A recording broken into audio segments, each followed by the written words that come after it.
Testing 1 2 3. Testing 1 2 3.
Attention out there in the paddock.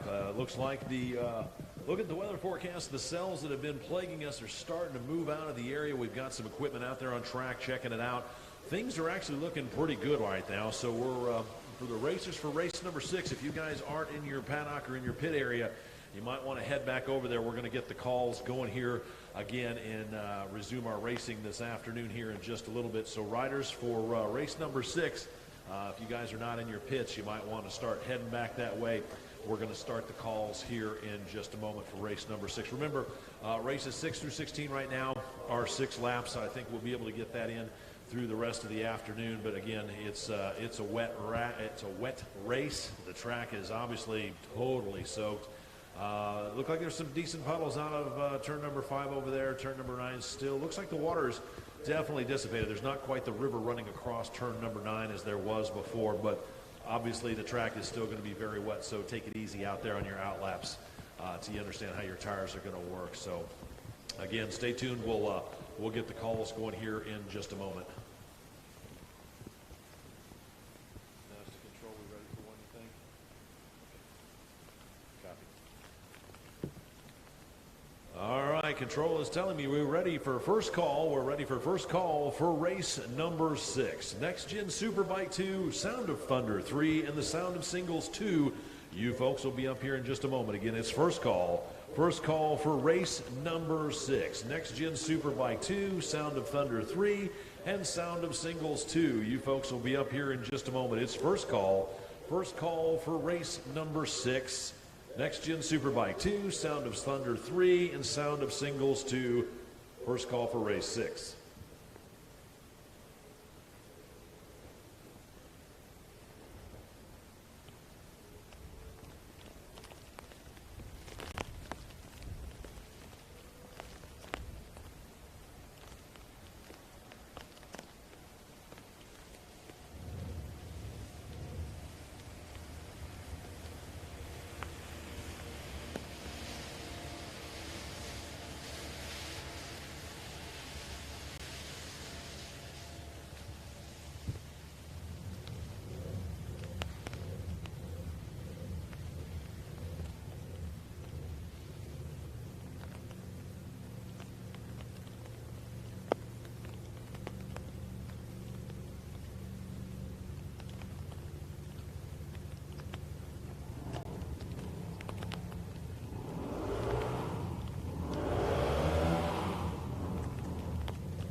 Attention out there in the paddock. Looks like everybody's just about back in position. Let's go second call. Second call for Next Gen Superbike 2, Sound of Thunder 3, and Sound of Singles 2. You guys will be up here in just a moment. Again, it's second call. Second call for race number 6. Next Gen Superbike 2, Sound of Thunder 3, and Sound of Singles 2. It's second call for race number 6.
Attention out there in the paddock. Everybody's back where they need to be. Looks like the skies are starting to clear off just a little bit. Tracks where it needs to be. Let's go third call. Third and final call for race number 6. Next Gen Superbike 2, Sound of Thunder 3, and Sound of Singles 2 class. You guys are up right now.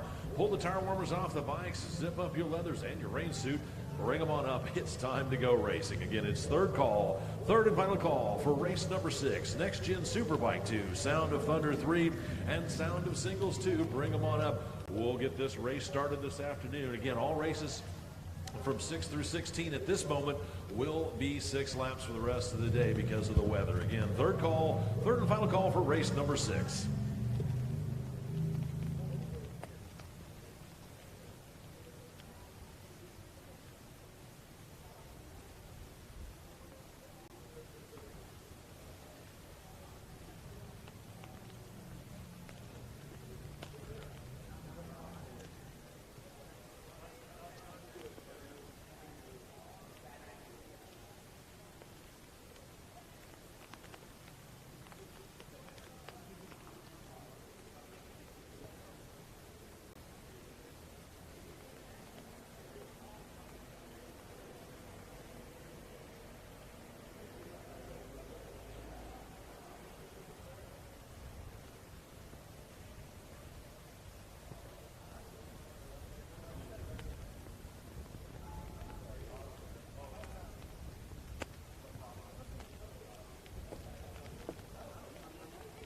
Once again, it's third call, third and final call for race number 6. Bring them on up. The track is now yours. Again, it's third call, third and final call for race number 6.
Christian Jensen, and then bike number 311, Clement Hoffman, back on row number 3. For the Sound of Thunder class, back on row number 5, it's bike number 1D, Joshua Saxey. 13D, Stephen DeCamp. Bike number 97K, Kevin Gamel. And bike 80H, Chris Hasemeyer. Row number 6 is 553, Paul Canali. Bike number 46, Bob Robbins, and 901, Sean Weiss. Row number 7, it's bike number 6E, Eric Burrell. Bike number 224X, Bill Howard. Bike number X16, Ray Call, and bike 762, Shane Quigg. On row number 8, it's bike number 21B, Andrew Berkeley. Bike number 002, Thomas Ryan, and bike number 42N, Nick Hargis. Row number 9 is bike number 22A, Mark 10, 425G, Gabriel Figueroa. Bike number 090, Arch York, and bike number 461, Malcolm Wilkinson. Row number 10 is bike number 45C, Carl Cohen, 869, Aaron Smith, and 55T, Eric Eads. Back on row number 11, it's bike 560X, Scott Wilson, and bike 432, Ned Heidel. For the Sound of Singles 2 class, back on row number 13 is bike number 1G, Ralph Staropoli. Bike number 3Z, David Frick. Bike number 55C, Edward Blount. And bike number 66, Chuck Crocco. Row number 14, it's bike number 76, Stuart Carter. 275, Mike Robinson. And bike number 820, Michael Barnes. Back in rounding out your field on row number 15, it's bike number 251, Stuart Atkincade. And bike number 76R, Mark Perslow. That's your field here for race number 6, the Next Gen Superbike 2, Sound of Thunder 3, and Sound of Singles 2 field.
As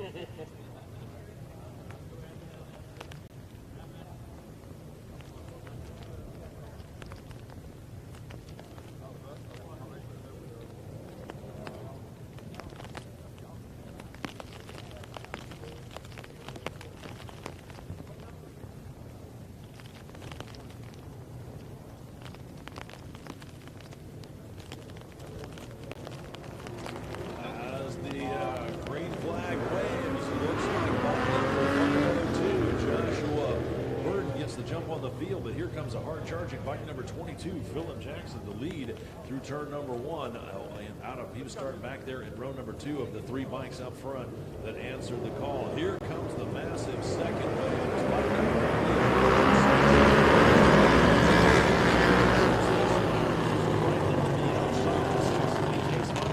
to the second wave. Everybody's starting to spread out single file and stream down into turn number 1. Meanwhile, the first wave out of turn number 3 up over the crest of the hill. It's going to be 22 Philip Johnson, but here comes 502 John Burton right up next to him. Everybody's kind of tiptoeing through there with all the water. Looks like Burton's not willing to back off as he sweeps around the outside of Johnson, but Johnson battles back on the inside and really rockets down that back straightaway. As John Burton, not sure if his bike's suffering some issues because he's not quite getting a drive out of 6 down that little back straightaway over towards number 7.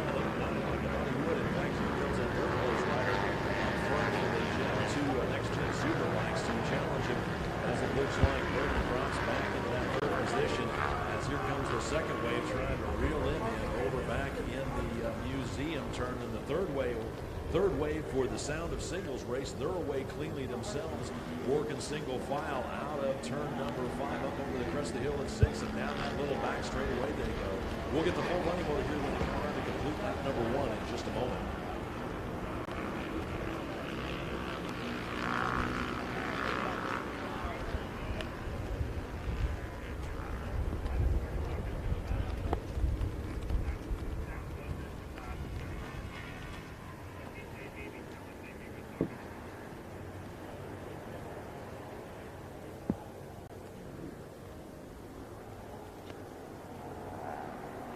Race leaders working their way around the back through turns 14, 15, 16, 17. Here they comes the leader out onto the front straightaway.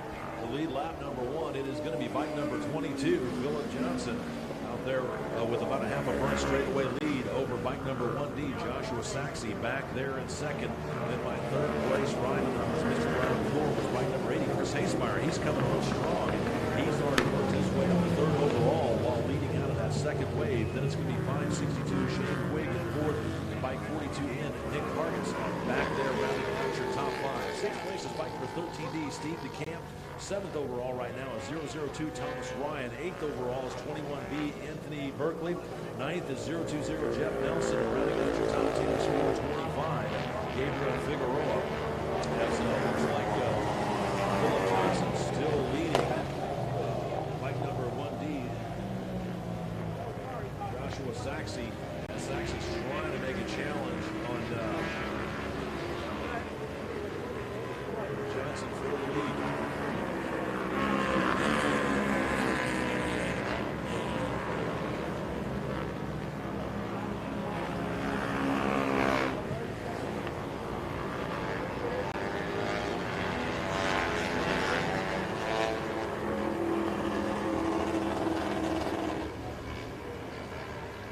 Looks like one rider down out at the exit of turn number 9 as he jumps up, grabs his bike, gets it out of the way quickly. It's bike number 42.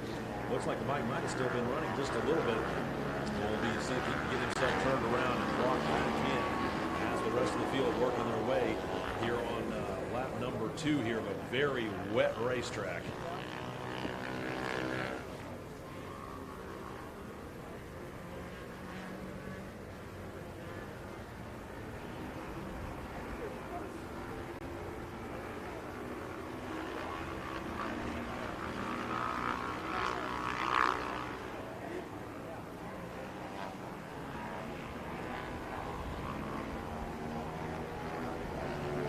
Leader this time around is going to be bike number 1D, Josh Joshua Saxe leading this one out there. He's leading for the Sound of Thunder, starting back in the second wave. And it's going to be 22, Philip Johnson. He started in the first wave for the Next Gen Superbike 2 field. He's leading in that field. Then it's going to be bike number 80, Chris Hasemeyer. He's running third overall, second in class for the Sound of Thunder. Then 762, Shane Quigg, and 13D, Steve DeCamp. Round out your top 5.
Green and white cross flags out for your race leader, bike number 1D, Joshua Saxe, as he's got bike number 80, Chris Hasemeyer, right there in his tail section. Those two are battling out for the lead in the Sound of Thunder 3 class as they start the second half of their race. 3 done, 3 left to go.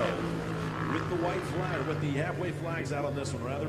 Oh, let's go. First call. First call for race number 7. Sportsman 350, 350 GP, and Novice Historical Production Heavyweight. You folks will be up here in just a moment. It's first call. First call for race number 7. Sportsman 350, 350 GP, and Novice Historical Production Heavyweight. You folks will be up in just a moment. It's first call for race number 7. Out on the track, looks like Saxe's got Hasemeyer all over his tail section. And they're trying to work their way around some of the back markers. Looks like Saxe wasn't able to be able to do anything with it as Hasemeyer was able to still hold right onto his tail section as they work their way around the back markers over in the turns 5 and 6 area. Now they're back over into the museum turns. Looks like they've got pretty much free and clear track ahead of them as they're out of turn number 9 up the hill towards turn number 10 here in the second half of the race. Looking back on through the field, bike number 13D, Steve DeCamp is back there running in a top 3 overall. Then 22, Philip Johnson, he's in 4th. He's leading for the Next Gen Superbike class. Running out your top 5 is 762, Shane Quigg. Back in the 6th place position, we find 002, Thomas Ryan back there. 7th overall right now is 425G, Gabriel Figueroa. 8th at the moment is 21B, Andrew Berkeley. 9th is bike number X16K Cole. And the top 10 is bike number 090, Arch York.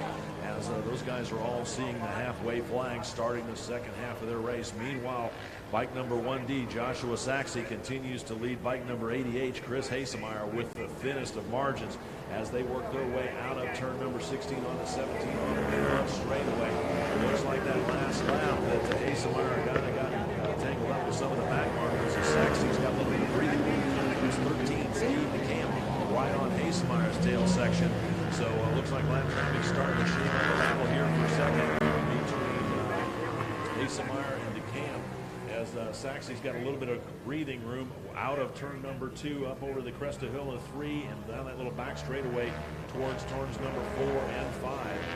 Looks like Hasemeyer gets a good drive. Actually, no, it's actually Steve DeCamp up there into second place. It's bike number 88. Chris Hasemeyer drops back a position. So Steve DeCamp on bike 13D heavily on the gas now, sets his sights trying to reel in Joshua Saxey on bike number 1D with bike number 80. Back there, solid in third. Still bike number 762, Shane Quigg in fourth.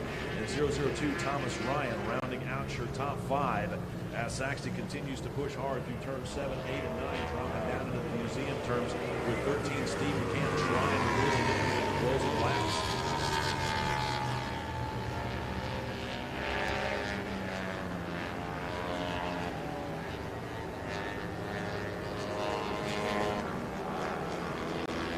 Turn number 10 up towards turn number 11. Looks like 1D Joshua Saxey's got about a 15 to 20 bike length lead, but he's coming up on a slower rider.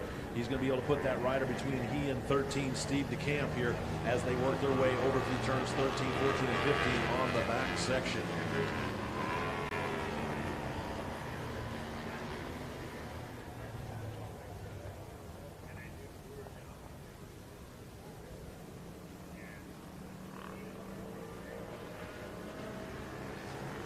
Race leader out of turn number 17 onto the front straightaway. It's going to be 1D.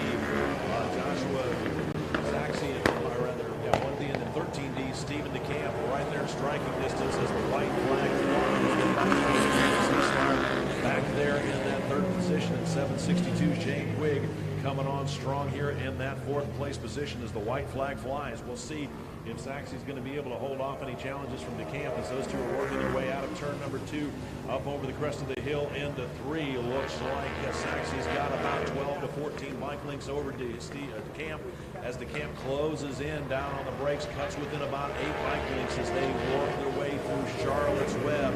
Meanwhile, it looks like Hasemeyer's going to have a battle between he and Quigg as Shane Quigg works his way on the inside and around to Hasemeyer to lead out of turn number 6 up over the crest of the hill, back down to turn 7. Meanwhile, it looks like Saxey has his hands full with some laps riders as DeCamp's closing in on him over through turns 8 and 9 as they're working their way here on this final exciting lap.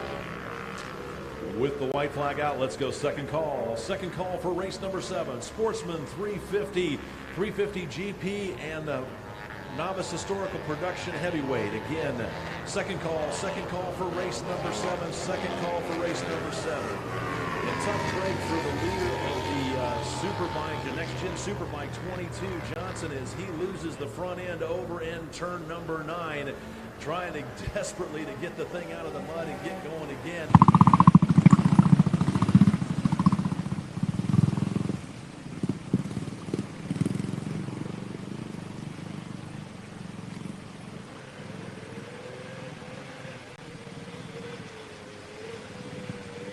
It looks like it's going to be 1D.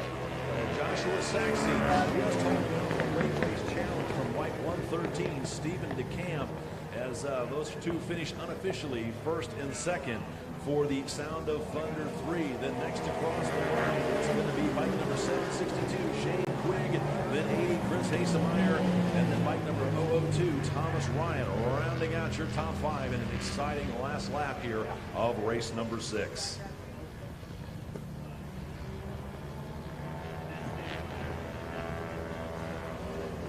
Looking back through the grid sheets, it looks like bike number 762, Shane Quigg, made the move in the last lap and put himself on the podium unofficially for the Sound of Thunder. Unofficial third out there.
Single file down through turn number 2. Looks like the rain has moved back in and is starting to pick back up once again as the field works their way through turn number 2, up over the crest of the hill through turn number 3 here in just a moment. Everybody single file out of 3 up over the hill. Looks like a pass for second as bike number 27 or Z7 rather works his way forward. I believe that's Jerry Duke working his way up into that second position overall. Everybody starts to stack up there over to turn number 5, known as Charlotte's Web, as everybody's starting to tiptoe through there. There were some pretty big puddles at the exit of this turn earlier on in the day. It looks like everybody's taking kind of a wide line, trying to avoid that standing water there as again the rain starts to pick back up again as the field working their way out of turn number 6 down and back straight away into turn 7, 8, and over to turn number 9 by the machine.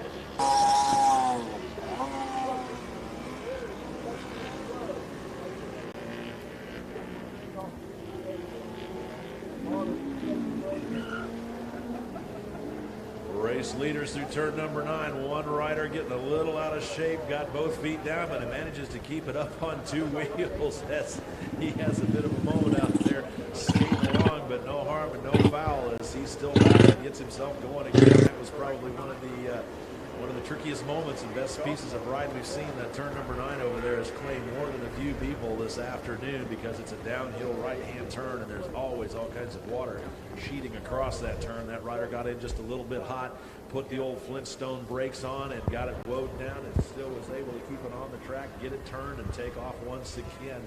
Race leaders are already over back into turn number 13 and 14, looking to try and get the running order here for you in just a moment.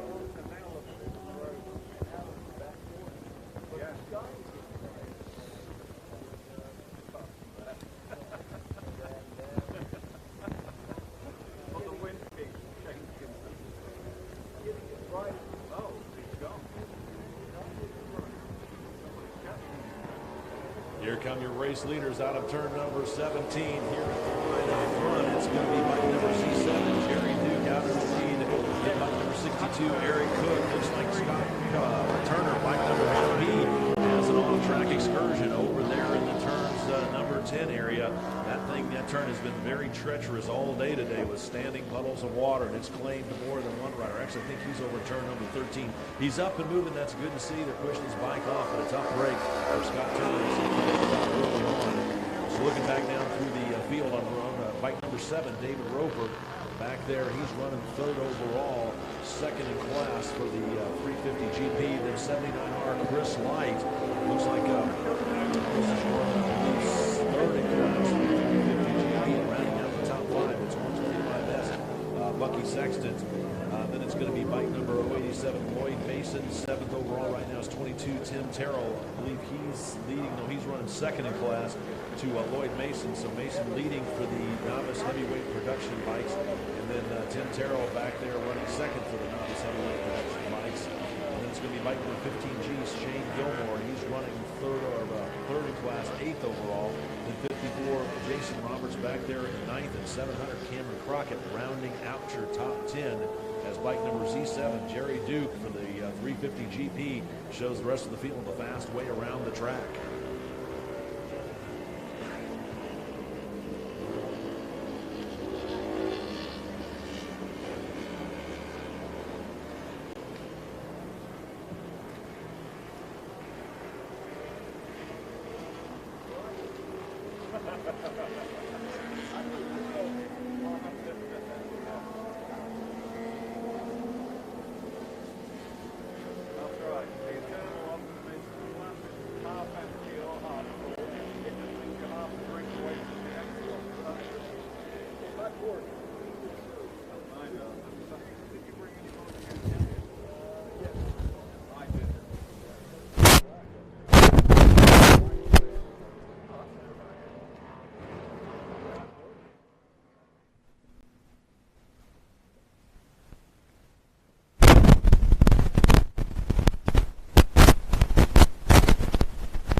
leader out of 17 onto the front straightaway one more time. It is going to be Z7. Jerry Duke out there still being chased down by 62. Eric Cook. Cook leading.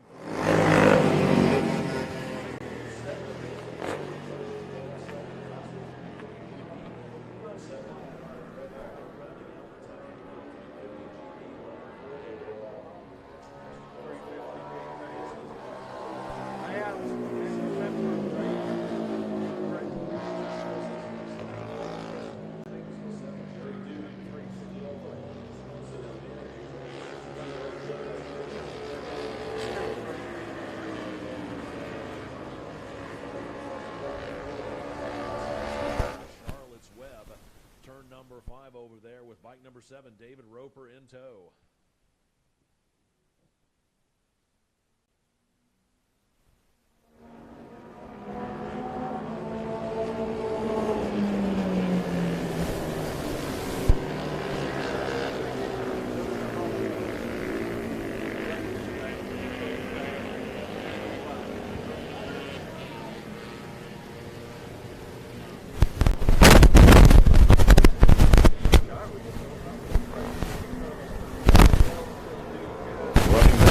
Field, 6th overall right now is 87 Lloyd Mason. He's leading for the novice historical production heavyweight class, still being chased down by 27B or 22B rather, Tim Terrell, and then bike number 15G, Sean Gilmore, round out the top 3 in that class. As we should be coming up on halfway here, next time by is Z7. Jerry Duke still continues to lead. 62 Eric Cook as they're working their way through the back section of the course right now.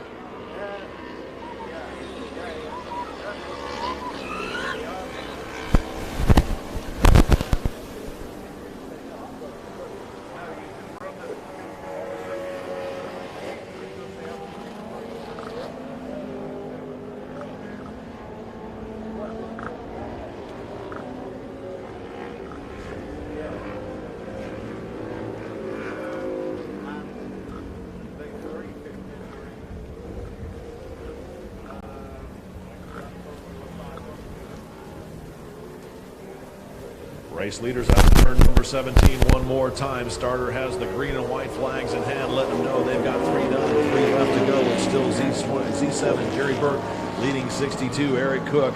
Both of them running first in class for 350 GP and Sportsman 350 respectively. Then Dave Roper and bike number 79R, Craig Light, right there running second and third respectively for the 350 GP class, as they see that they've got 3 done and 3 left to go, starting their second half. With the halfway flags out on this one, let's go first call. First call for our next race of the afternoon. Race number 8, Vintage Superbike Heavyweight, Formula 750, the Thruxton Cup Challenge, FL Extreme, and Formula Lightning. You guys are going to be up here in just a little bit. It is first call. First call for race number 8, Vintage Superbike Heavyweight, Formula 750, the Thruxton Cup, FL Extreme, and Formula Lightning. You folks will be up here in just a moment. First call for race number 8.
And then it's going to be bike number 125, Bucky Sexton, rounding out your top 5.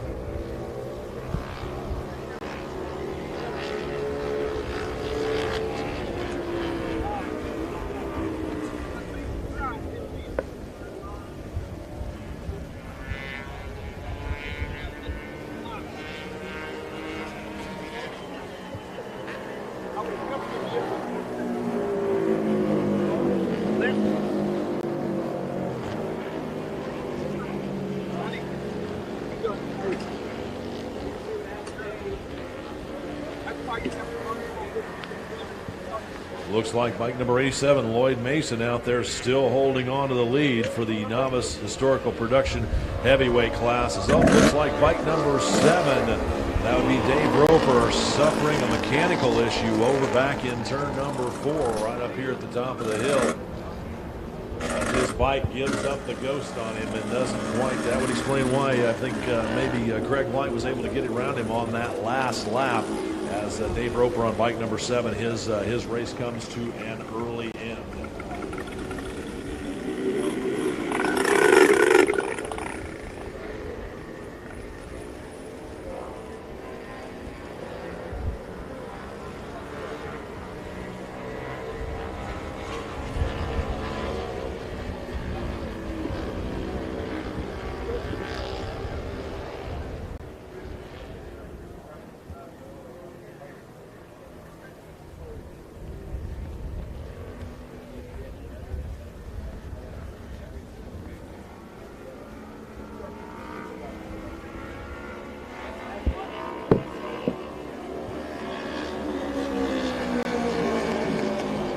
Flag out for your race leader, bike number Z7, Jerry Duke, letting him know he's on his last lap, and it's going to be bike number 62, Eric Cook, who managed to chip away a little bit at the lead that Duke has as those two dive down into turn number 1 here, over into turn number 2 on their final lap.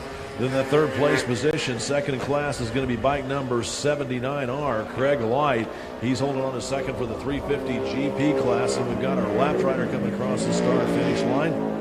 Still looking back up to see who's going to be back here in fourth. It'll probably be 125, Bucky Sexton. He was way back, but still soldiering on as he was holding on that fourth place position. Meanwhile, race leaders work their way over the crest of the hill down to the braking zone into turn number 5. Duke continues to still lead Cook as Duke gets cleanly past the back marker. Looks like Cook gets checked up just a little bit of it, thinks the better of it now, gingerly working around that back marker as they crest the hill over to turn number 6 and then back down that little straightaway towards turns number 7, 8, and 9 here on their final lap.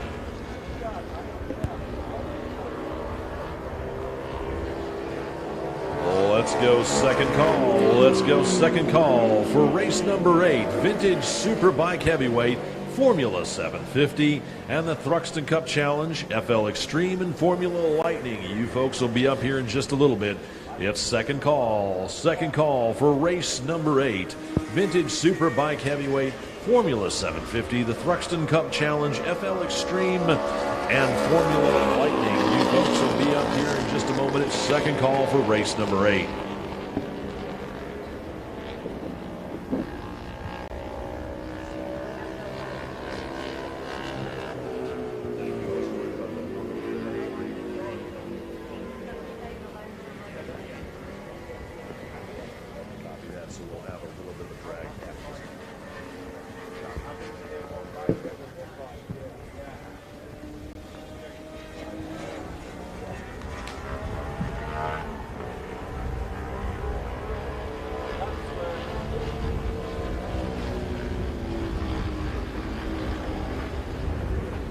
And the checkered flag waves for your unofficial race winner, bike number Z7, Jerry Duke, coming down the front straightaway to take the unofficial win, followed by bike number 62, Eric Cook, right there in his draft. Closed it up towards the end as those two are taking the unofficial win for the 350 GP and the Sportsman 350 class themselves.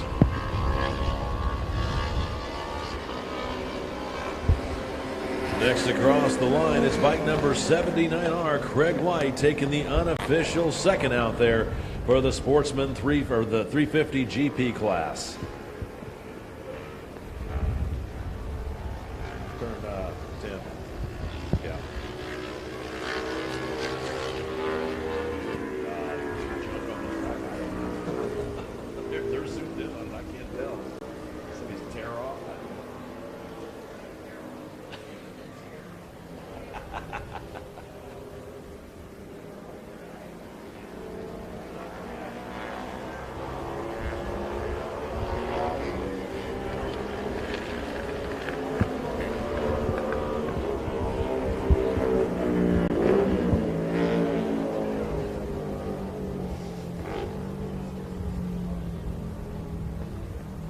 It's a headway, that's what it is.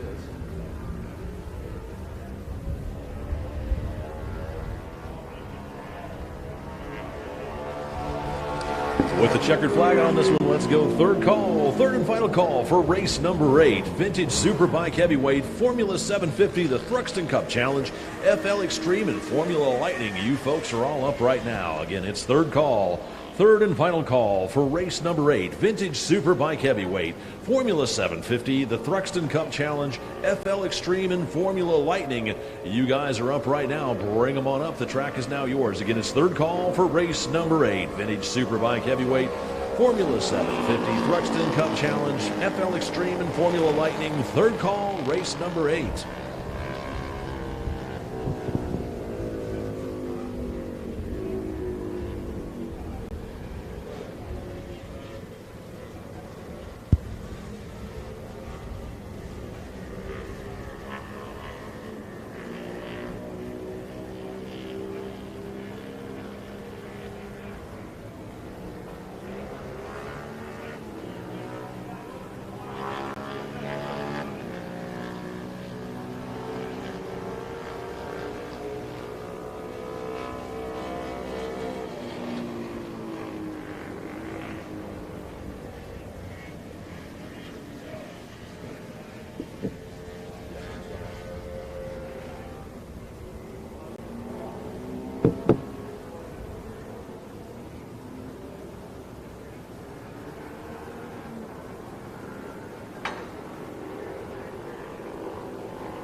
Once again, it's third call, third and final call for race number 8. Vintage Superbike Heavyweight, Formula 750, Thruxton Cup Challenge, FL Extreme, and Formula Lightning. Again, third call for race number 8.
As the riders take to the track for their warm-up lap, here's how they're going to grid up. On row number 1, 1R, Dennis Parrish, 427, Kyle Boisclair, W13, Warren Wilson, and 162, Alan Perry. Back on row number 2, it's 118, Will Brent, 330, Joey Lacey, and 661, Dominic Getz.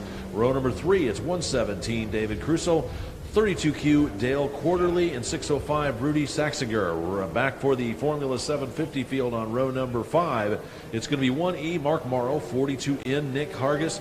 Bike number 20, Brad Phillips, and bike number 5S, Mark Morrison. Back on row number 6, it's bike number 17, Kenny Cummins, X72, Edward Marna, and bike number 929, Jim Henshaw. For the Thruxton Cup Challenge, back on row number 8, it's going to be 1T, Clint Austin, 09, Eugene Casario, 553, Paul Canali, and bike number 66, Chuck Crocco. Then back on row number 9, it's going to be bike number 69, Luke Connor. For the FL Extreme class, it's going to be the lone rider of bike number 447, Peter Nicolosi, back on row number 11.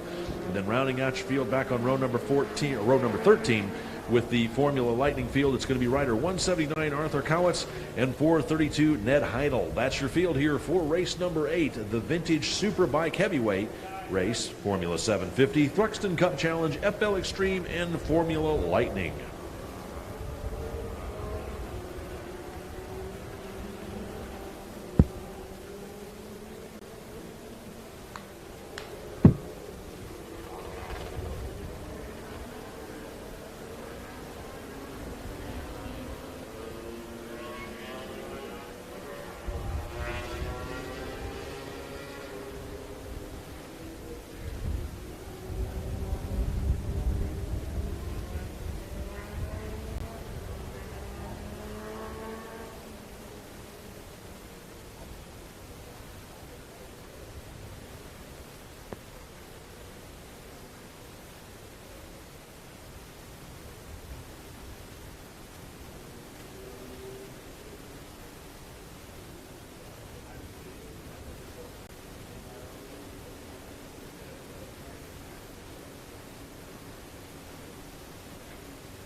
As the first wave of the Vintage Superbike Heavyweights take off, it's 162 Alan Perry.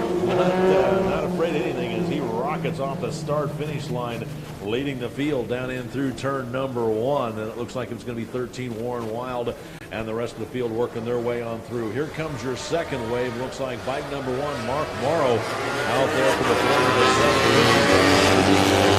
7. Off of the second wave.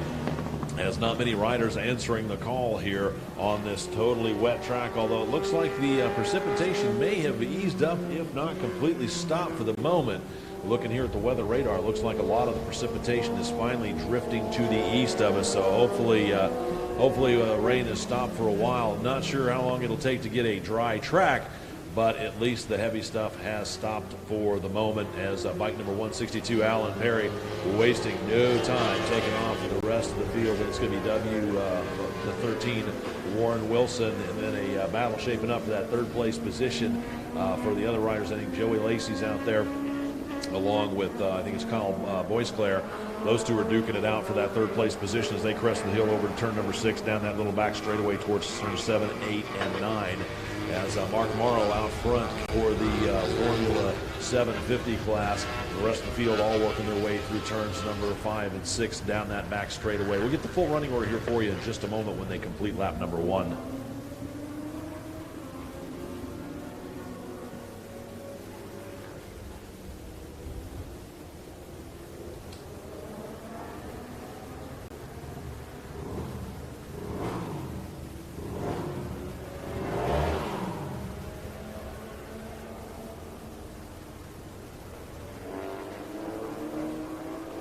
Looks like race leader 162 Alan Perry not phased at all by the wet weather on this racetrack, as he's got about 2 or 3 turn lead over second place rider bike number W13 Warren Wilson, as those guys are working their way back through the turns 13, 14, 15 area. And here comes your race leader out of turn number 17 onto the front straightaway. It is going to be bike number 162 Alan Perry.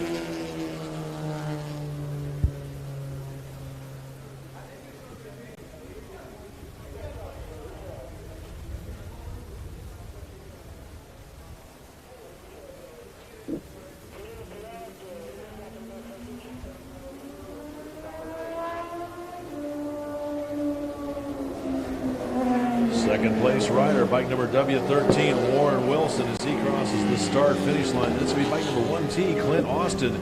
Started way back in the middle of the second wave. He's leading for the Thruxton Cup with bike 447, Peter Nicolosi, right there behind him. Peter's leading for the FL Extreme class.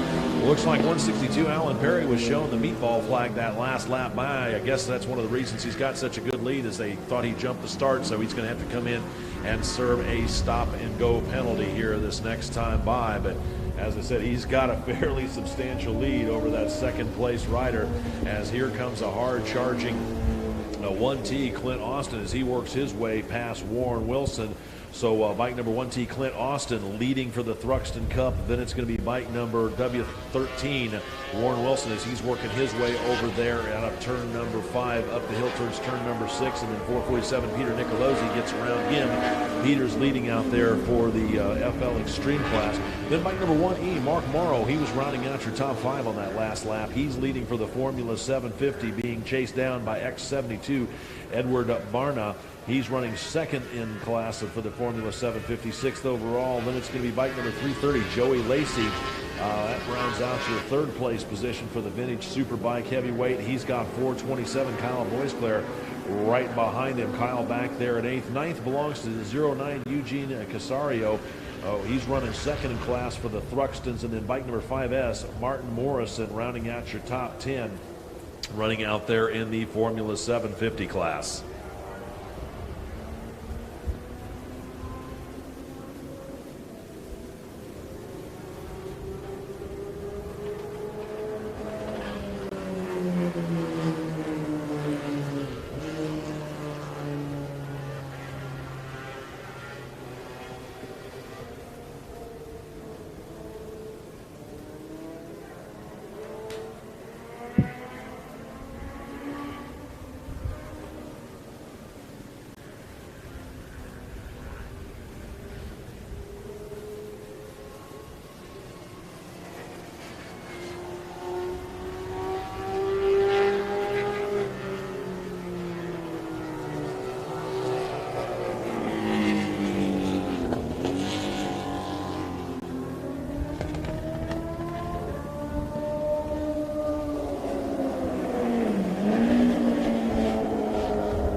Looks like the race field starting to spread out as bike number 162, Alan Perry, led that last lap. Then it was 47, Peter Nicolosi.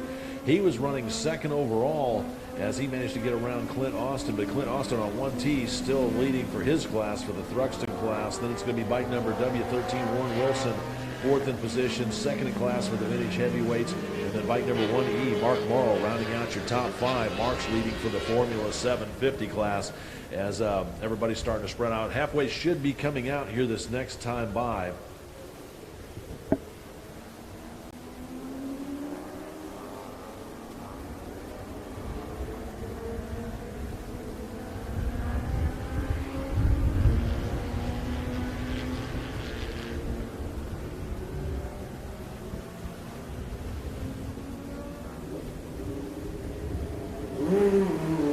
Bike number 162, Alan Perry coming down the start. They're down top pit lane to serve his stop and go penalty as he does make the stop and then gets sent out once again.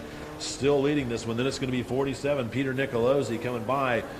Peter might be leading this one overall, but they're definitely in two different classes as Alan Perry's out front for the vintage heavyweight super bikes. Peter Nicolosi back there for the FL Extreme. Then bike number 1T, Clint Austin, leading for the Thruxton Challenge as everybody's starting to see the halfway flags, let them know they've got 3 done and 3 left to go. With the halfway flags out on this one, let's go first call. First call for our next race of the afternoon, race number 9. Sound of Thunder 1 and Next Gen Superbike. You folks will be up here in just a little bit. It's first call. First call for race number 8. Sound of Thunder 1 and Next Gen Superbike. You'll be up in just a moment. First call for race number 9. Sound of Thunder 1 and Next Gen Superbike, first call.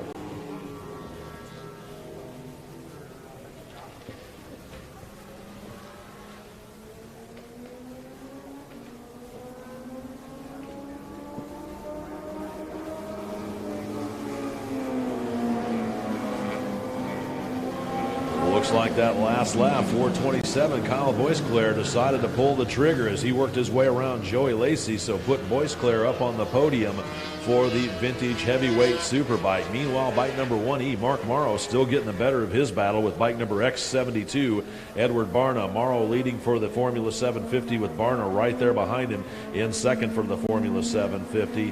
Then looking on back through the field, Eugene Casario looks like he's running second in class for the Thruxton Cup. And then bike number 5S, Martin Morrison, rounding out your top 10. He's running third in class for the Formula 750 as Alan Perry and Peter Nicolosi continue to lead respectively as they're in the second half of their race with bike number W13, Warren Wilson. He's still running fourth overall, second in class for the vintage heavyweight bikes.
Out front, bike number 162, Alan Perry continues to lead this one with 447, Peter Nicolosi.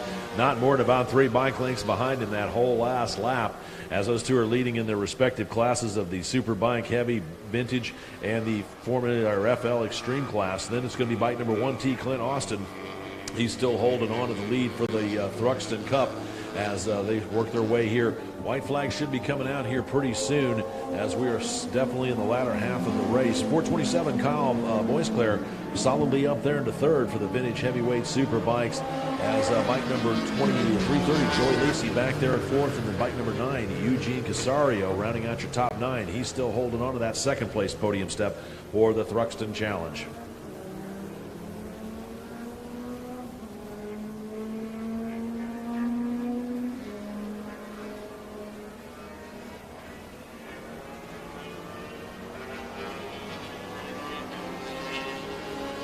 White flag out now for 447 Peter Nicolosi as he works his way around in front of Alan Perry. They're both still again running respectively first in their class as they start their final lap. Looks like they might come up on some of the slower traffic here this next lap. We'll see how that plays out. Hopefully they can get by him cleanly, as we're still waiting for our next rider, bike number 1T, Clint Austin. He's working his way back over through the back section, waiting for him to come onto the front straightaway in just a moment, as he's still leading for the Thruxton Cup Challenge.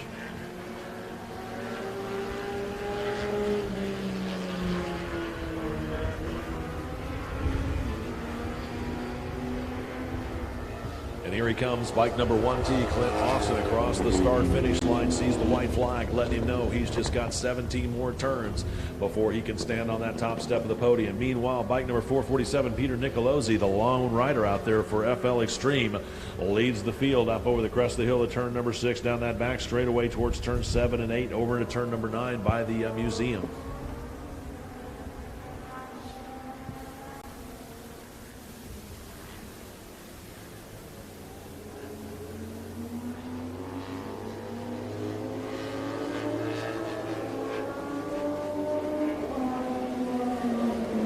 Second place in class, W13, Warren Wilson starts across the start-finish line, across the start-finish line on his last lap, still being chased down by bike number 1E, Mark Morrow. He's leading for the Formula 750, and then it's going to be X72, Edward Barna, running 7th overall, or 6th overall. He's running second in class for the Formula 750, as the next bikes by should be your leaders. Nope, white flag still out for a couple of more.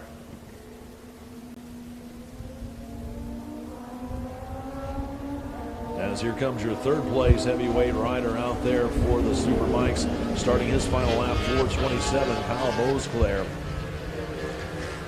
Then it's going to be bike number 09, Eugene Casario. He's running second in class for the Thruxton Cup Challenge. And here's the unofficial winner out there, 447, Peter Nicolosi taking the checker. Then it's going to be 330, Lacey. He comes home fourth for this heavyweight super bikes. And then the unofficial winner for the heavyweight super bikes, bike number 162, Alan Perry, coming home second overall, but first in class.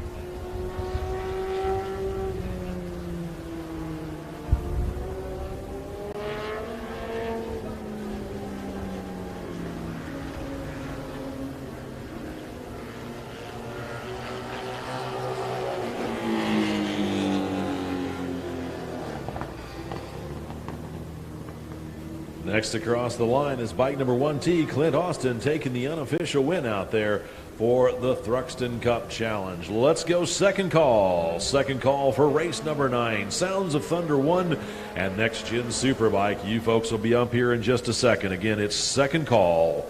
Second call, Sound of Thunder 1 and Next Gen Superbike. You'll be up in just a moment. Second call for race number 9, Sound of Thunder and Next Gen Superbike. Second call.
Attention out there in the paddock. Looks like we've got everybody moved around. Let's go third call. Third and final call for our next race. Race number 9, Sound of Thunder and Next Gen Superbikes. You folks are up right now. If you want to bring them on up, the track is now yours. Again, it's third call. Third and final call for Sound of Thunder 1 and Next Gen Superbike. You folks are up right now. Third call for race number 1. Race number 9, rather. Race number 9, Sound of Thunder and Next Gen Superbikes. Third call for race number 9.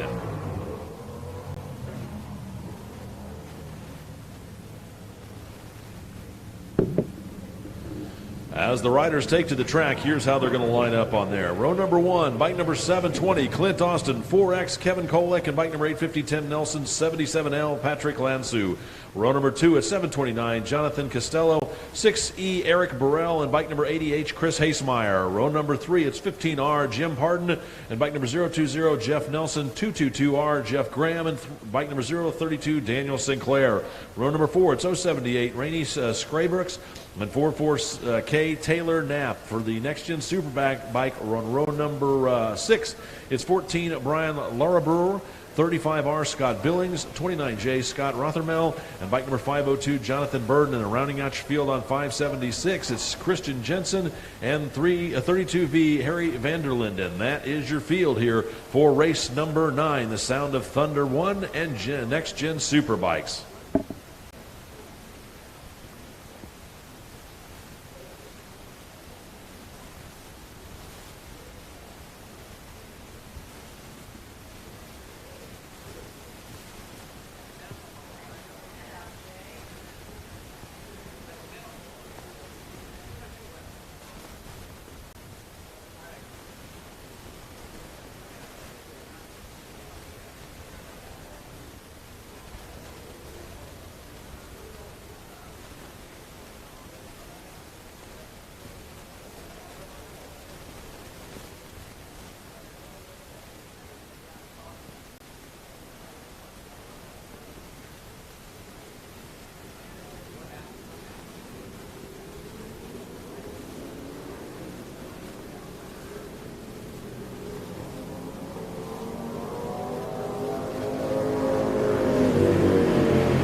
I think it was, not sure who it was, way back in the back of the field. Somebody getting a great start running second. And I want to say it was Taylor Knapp, but I'm not sure if he answered the call to join the field here. We'll get the full running order here for you in just a moment as everybody out of turn number 2 up over the crest of the hill and turn number 3 here.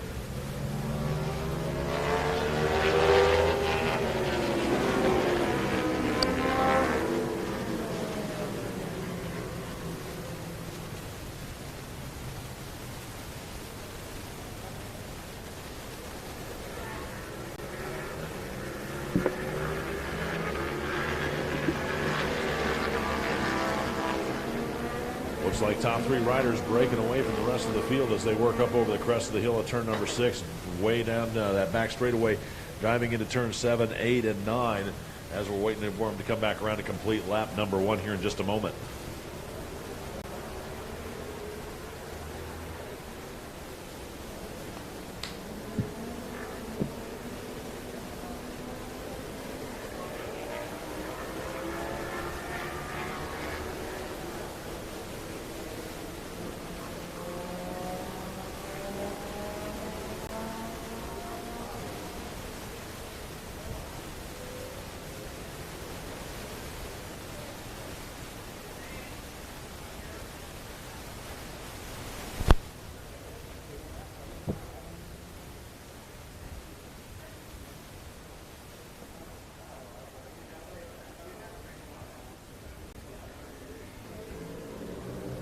Race leaders out of turn number 17 onto the front straightaway as they come thundering across the start-finish line.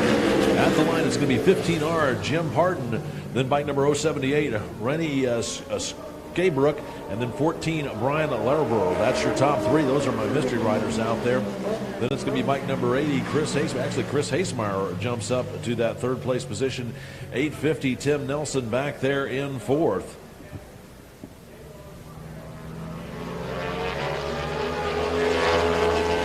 Happened to my race monitor.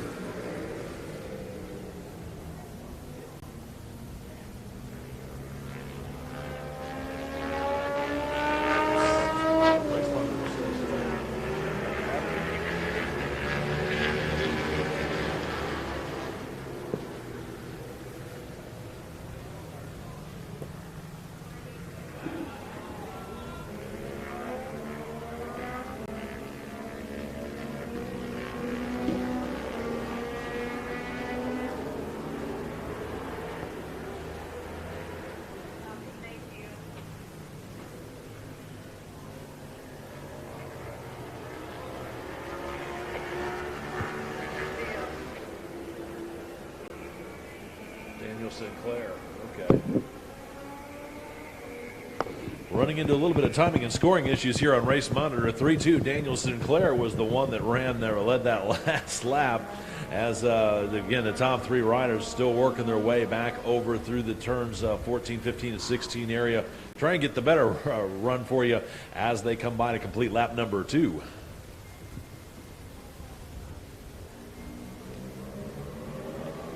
Here they come onto the front straightaway. A bit of a change lead out there this time as it's bike 15R, then bike number 78, and then 32, Daniel Sinclair.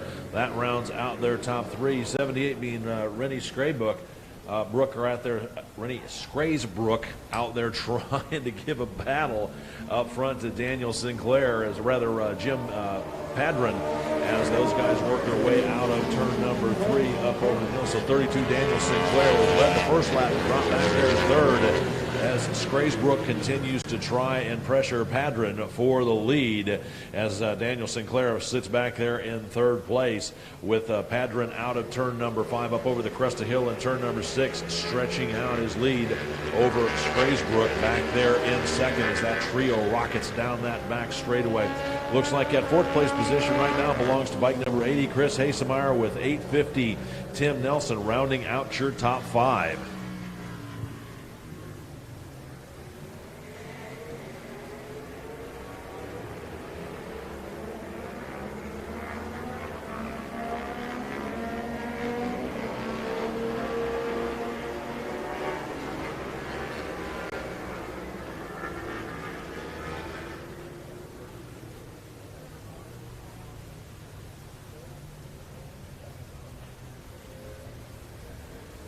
didn't have transformers?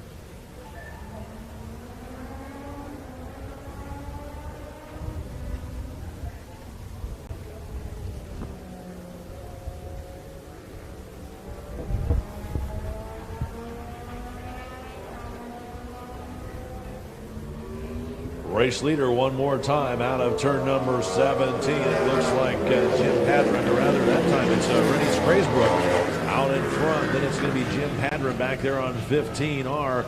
Then 32, Daniel Sinclair. Is a little bit of a gap starting to spread out between those two as Rennie getting comfortable with this wet track as he leads, looks like Padron and Sinclair working their way out of turn number 3 up over the crest of the hill. Scraysbrook has about 10 to 12 bike lengths over second place rider Padron, and about a full front straightaway lead back between Padron and Sinclair. And then a battle between Tim Nelson and Chris Hasemeyer. Hasemeyer holding on to that lead out there for the next gen Superbikes, I believe.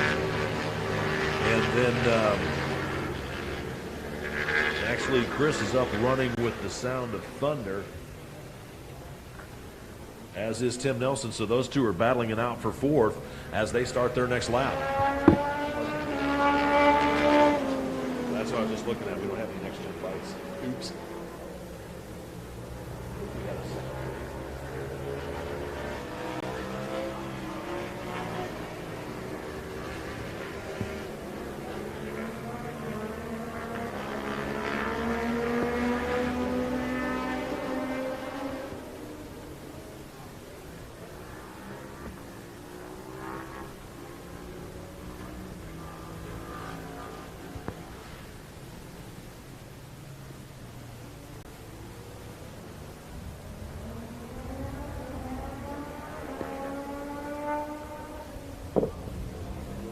Race leader, bike number 78, Rennie Scraysbrook, out of turn number 17, tucked in behind that fairing once again across the start-finish line.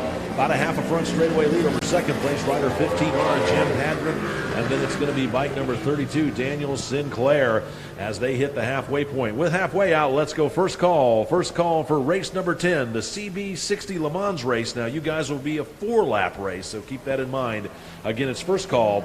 First call for race number 10. First call for race number 10, CB Le Mans. You guys will be up here shortly, and it will be a 4-lap race again.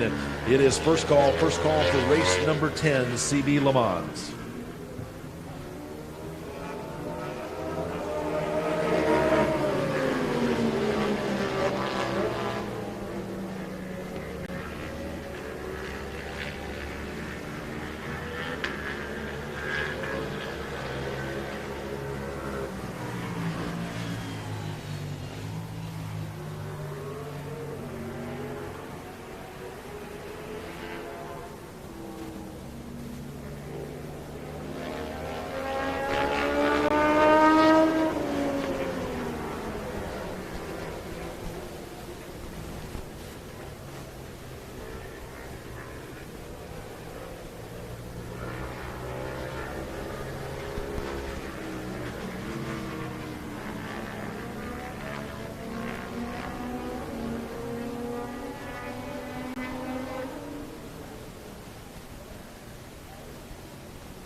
White flag out for 78, Rennie Scraysbrook starting that final lap out there. He's managed to work his way into a full front straightaway lead over 15R, Jim Padron. He starts his final lap, then it's going to be 32, Daniel Sinclair, as they all see the white flag starting their final lap.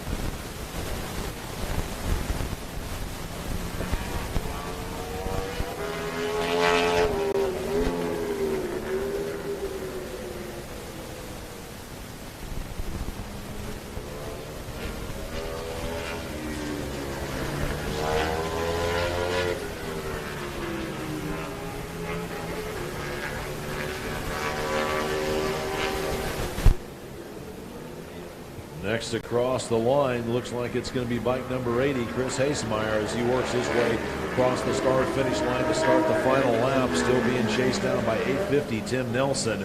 That's your 4th and 5th place position, respectively. Meanwhile, out front, over in the museum area, bike number 78, Rennie Scraesbrook, continues to lead. 15R, Jim Padron, and 32, Daniel Sinclair on this final lap.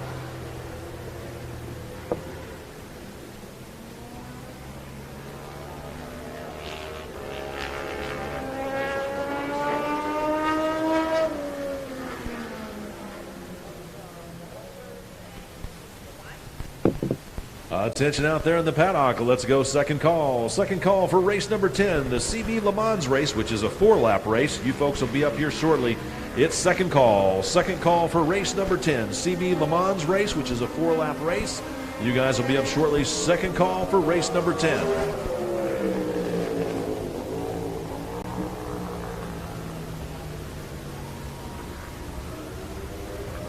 Also want to remind everybody that the CB 160 race is a Le Mans start. So for those of you who are going to hold the bike for your riders, we need for you guys also to start making your way up here to pit road 2. Again, the people that need to hold the bikes for the CB 160 Le Mans start, you guys need to be making your way up here to the start finish line. In fact, let's go third call with the checkered flag on this one. Bike number 78, Rennie Scraesbrook, taking the unofficial win. Then 15R, Jim Padron, and then bike number 32, Daniel Sinclair, rounding out your top 3 as they take the checkered flag. So let's go third call. Third and final call for race number 10, the CB 160 race, a 4-lap race with the Le Mans start. You guys are up right now. If you want to come on up, we'll send you out for your hot lap. And for the people that are going to hold the bikes for the Le Mans start for your riders, we need to get you working your way down here to hot pit lane 2 as we're getting ready to start this one again. Third call, third and final call for race number 10, the CB 160 Le Mans race.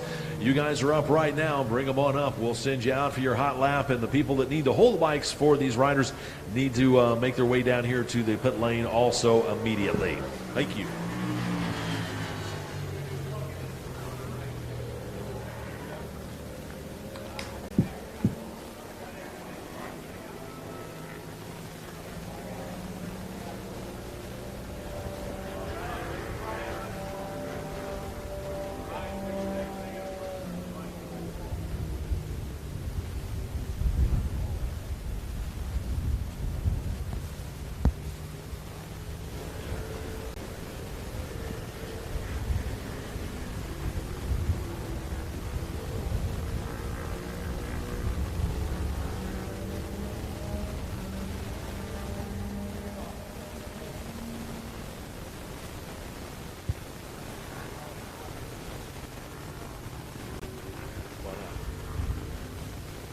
Once again, it's third call, third and final call for race number 10, the CB 160 race. You folks are up right now. Bring them on up. The track is now yours again. Third call, third and final call for race number 10, the CB 160 Le Mans race. You folks are up right now. Remember, this is a 4-lap race, and it will be a Le Mans start. So this is going to be really interesting to watch how this goes. For those of you who haven't seen a Le Mans start, the bikes are on one side of the track, the riders are on the other. When they throw the green flag, the riders run across, hop on the bikes, and take off down the road. So it's going to be very interesting to see the Le Mans start. Looks like we've got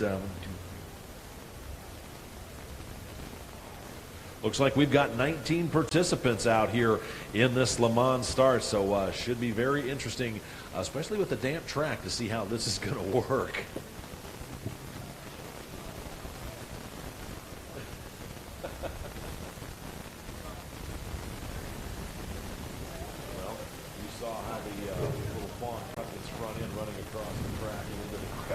Over 11, it'll be probably similar to that.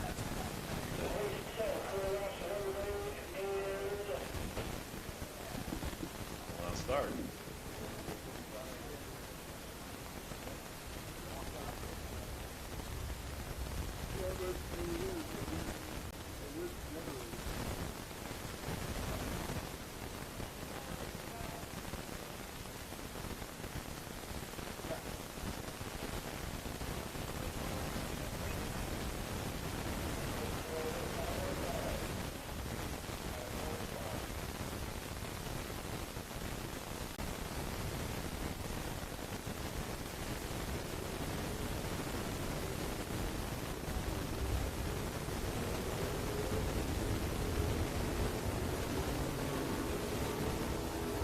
As the riders take to the track, here's how they're going to grid up out there after their warm-up lap.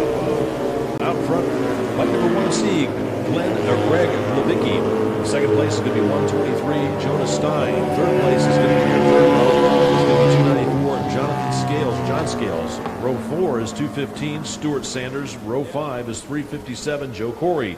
Row number 6, it's bike number 14, Brian Loeffler. Row number 7, it's bike number 27X, Ross Tuffy. Row number 8, it's bike number 022, Cindy McLean. Row number 9, it's bike 270, Rob Hall. Row number 10, it's bike number 614, Mark Schaefer. Row number 11, it's bike number 4, Leah Orloff. Row number 12, it's bike 049, Danny Habermel. Row number 13, 820, Mitchell Barnes. Row number 14, 49L, Lex Robb. Row number 15, it's bike 22B, Tim Terrell. Row number 16 is 784, Christopher Acaden. Row number 17 is bike number 88, Charles Miller. Row number 18 is 41B, Jacob Trosper. And rounding out your field on row number 19, it's bike number 13K, Rod Skaggs. Well, that's your field here for the CB160X race. They say Le Mans start with a 4-lap to be done. I got lucky this morning. I just called my phone. I like stuff.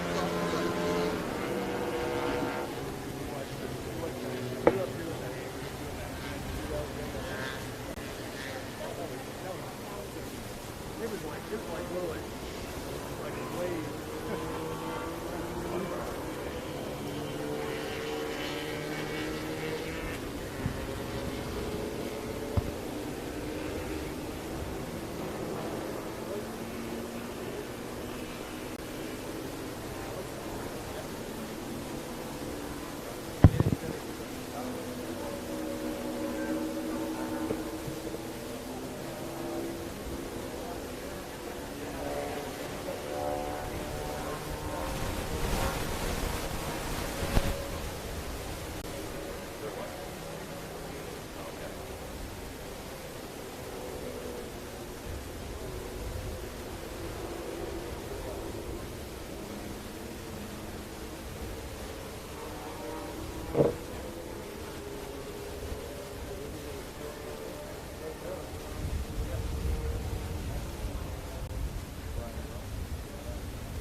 For those out there who've never seen a Le Mans start or happen to, look at one of the old 500 GP races from, I don't know, the mid-'80s on back, this ought to be interesting. I was under the impression that the bikes would be running and the riders just had to run over and jump on them, but I'm being told, no, they have to run over, jump on them, and bump start them on a wet track, starting in mud puddles on the other side of the track. This ought to be interesting.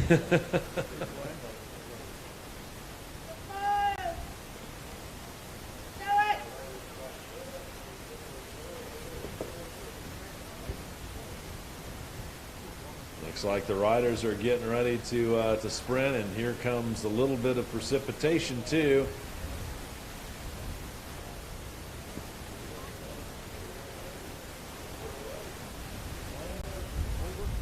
And the flag goes, the riders run across, let go of the bikes, bump them off. Looks like 123 there in the second place gets going. It's bike number 1C. Looks like Greg just gets one. He's out there.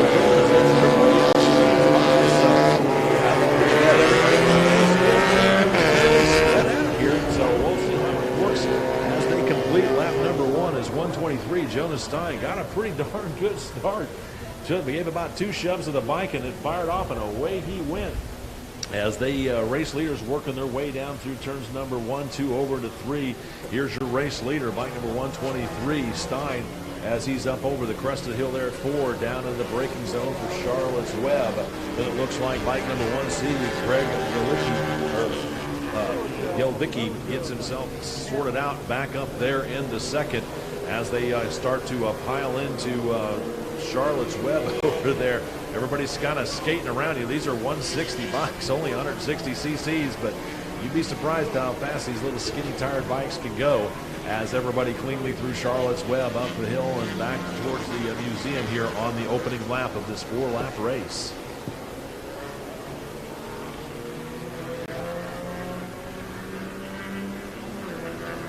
Looks like one rider off over into turn number 9 as front end just doesn't quite hold up, trying to get a number on him. Looks like, oh, it's bike number 1, Greg Gelvicki. He had a little bit of issues there at the beginning and was pushing just a little too hard on turn number 9 over there by the museum in the opening turn. So unfortunately crashing out of second place, and unfortunately his race is run. But it's good to see that he's up and okay, moving off to the sidelines as they move his bike out of position. We'll get the full running order here for you in just a moment.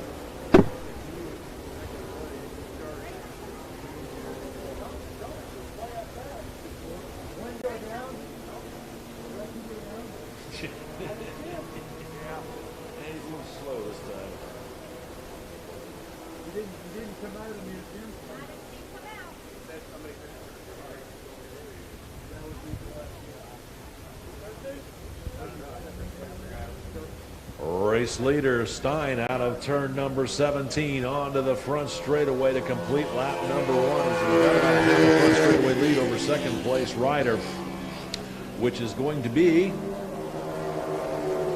bike number 14, Brian. Bike number 41, Prosper starting way back in the 18th row, way back up the start straightaway, working his way up into 3rd overall. Then 820 Mitchell Barnes, and then bike 614 Mark Shaver. Actually 784 Christopher Caden out there in that 6th place position.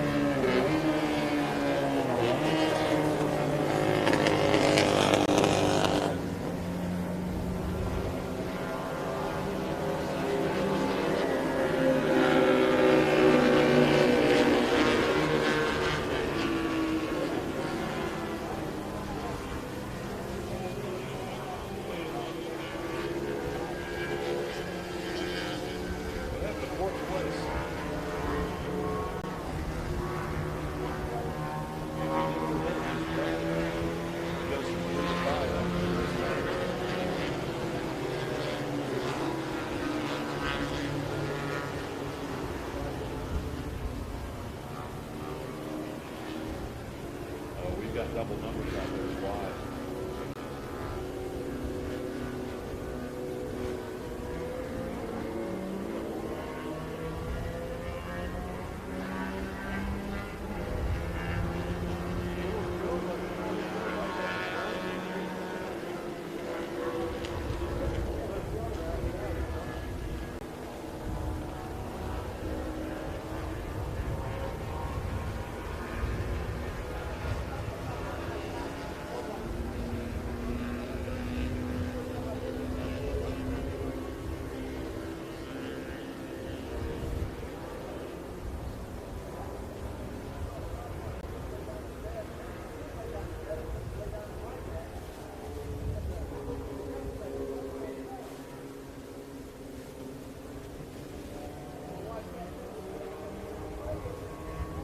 Race leader, bike number 123, Jonas Stein, out of turn number 17. Seeing the green and white flags, let him know he's got 2 done and 2 left to go.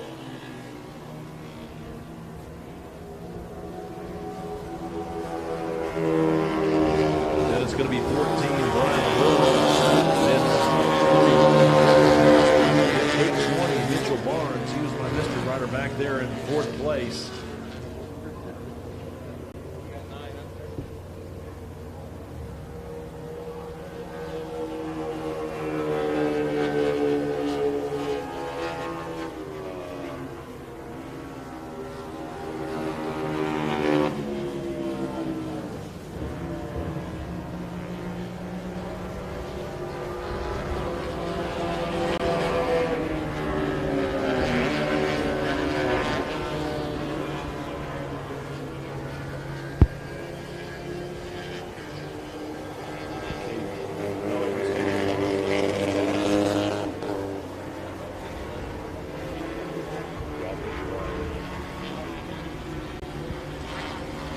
Attention out there in the paddock. Let's go first call. First call for race number 11, the Sound of Singles and Next Gen Superbike Lightweight. You folks will be up here in just a moment.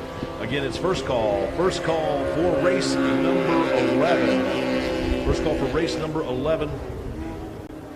Sound of Singles and Next Gen Superbike Lightweight. First call for race number 11.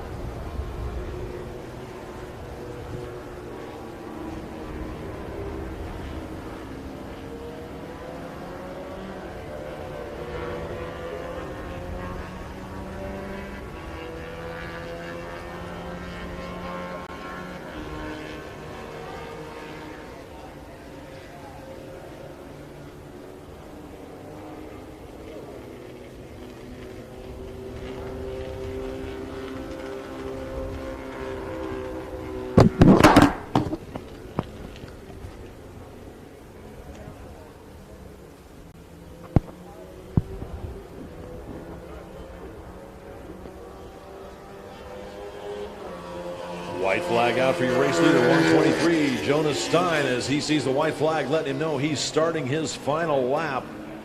Then looking back up this way towards turn number 17, a battle for second here. Who's it going to be at the line? 14, Brian LeBrower over bike number 41.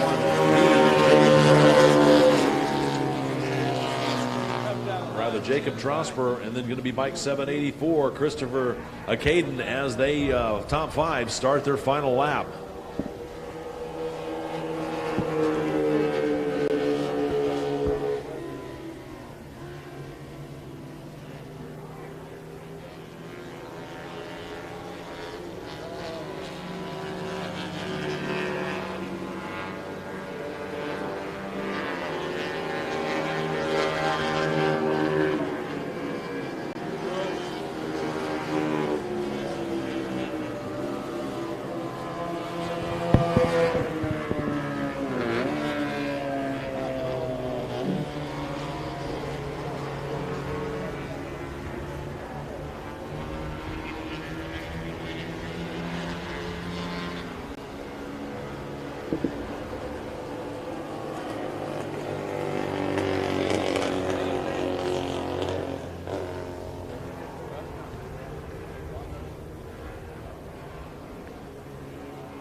Checkered flag out for your unofficial race winner, 123, Jonas Stein, as he led start to finish on this one to take the unofficial win out here for the race number 10. Let's go second call for race number 11, Sound of Singles and Next Gen Superbike Lightweight. You folks will be up here shortly. Second call for race number 11, Sound of Singles 1 and Next Gen Superbike Lightweight. You guys are up here in a minute. Second call for race number 11.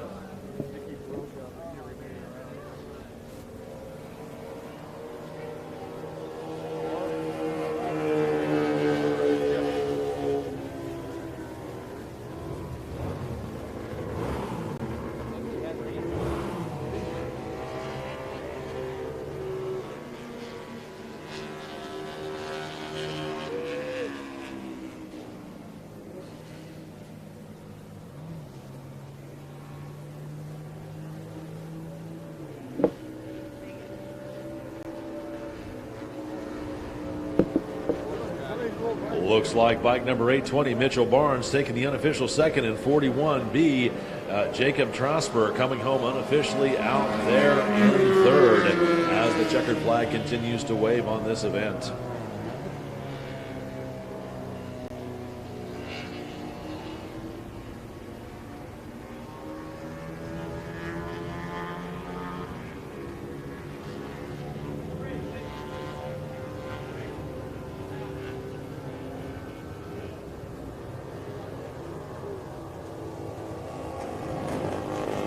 Attention out there in the paddock with the conclusion of this race. So let's go third call. Third and final call for race number 11. Sound of Singles and Next Gen Superbike Lightweight.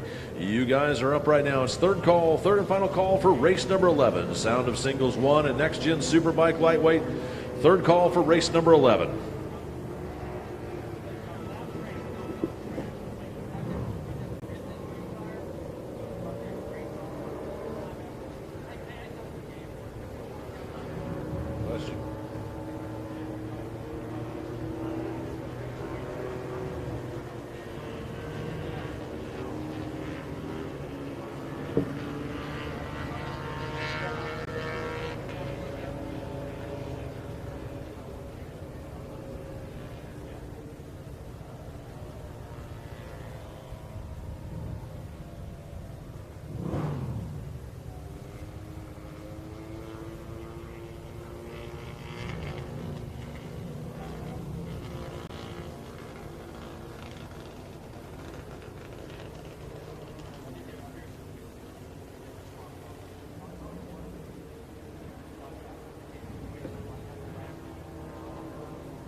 Six laps.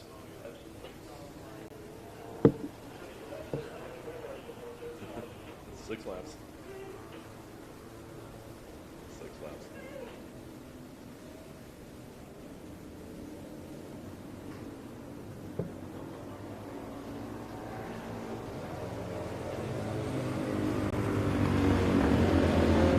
As the riders take to the track here for the warm-up lap in race number 11, here's how they're going to grid up. Row number 1 David Rutherford, 97K, Kevin Grimmel, bike number X0, Daniel Peters, and bike number 53T, Todd Pugh. Row number 2, it's bike number 026, Garrett Carter, bike number M53, Mike Robinson, and bike number 9X, Kevin Calloway. And row number 3, it's bike number 2X, Tim O'Connor. For the Next Gen Superbike Lightweight, back on row number 5, it's 92R, William Brian Wells, X95, Andrew Mock, 92S, Sean Smith, and 32V, Harvey Vanderlinden. Back on row number 6, it's 83B, Sven Blay, bike number 949, Keith Powell, and 3N, Jerry Nickel. Row number 7, it's bike number 62X, Robert Himmelman, 321, William Hegarty, 77R, Brad Coleman, and 224X, Bill Howard. Row number 8, it's 139, David Wallace, 994, Turner Coltouch, and the bike number 560X, Scott Wilson. And rounding out your field on row number 9, it's bike number 55T, Eric Eads. That is your field here for race number 11, the Sound of Singles 1 and Next Gen Superbike Lightweight.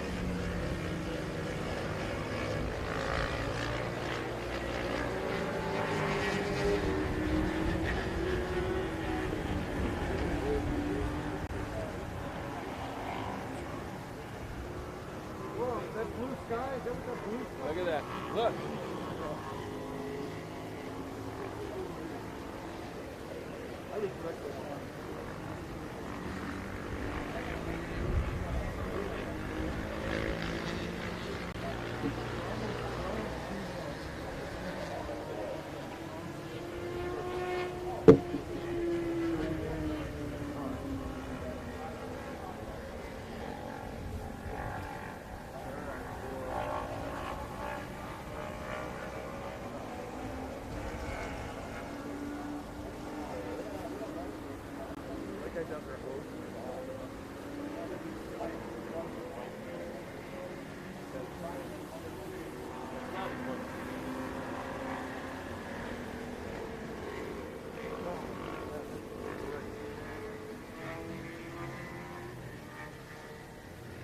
Second wave. Second wave.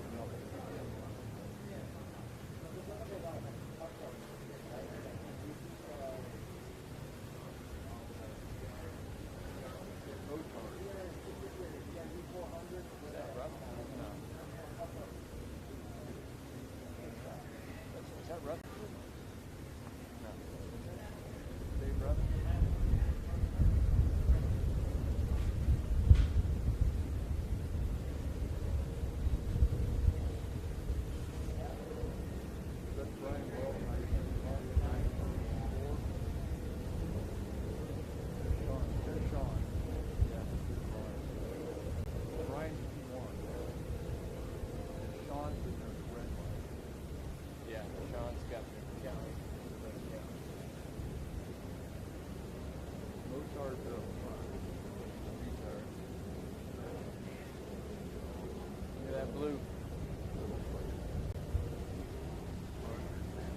Jerry. You see Jerry? Yep, there's Jerry. See him yellow? See him out there by himself? Look at not where he's supposed to show up. 1, 2, 3, 4, 5, 6, 7. Harry. I think that is Harry. What? Is that Harry that just pulled up? Harry didn't show up. Harry's on the outside of Sean. Harry goes up. Look at the blue kicking out. Well, could have run, but That's too much. I you mean, could have run. I could have run. no, I wouldn't run on my tire. Not at all. You're all by yourself. You're good. Second way. You don't give them a 10-star shit. No.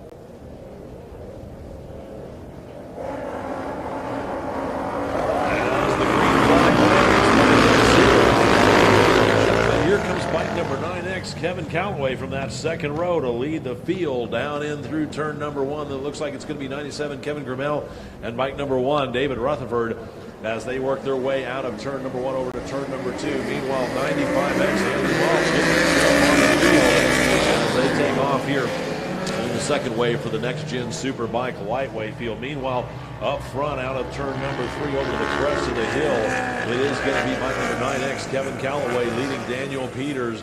Then bike number 97K, Kevin Grimmel. That's your top 3, with bike number 1, David Rutherford, back there in 4th for the Sound of Singles as they work their way through turn number 1. Peters trying to reel in Calloway to present a challenge on him.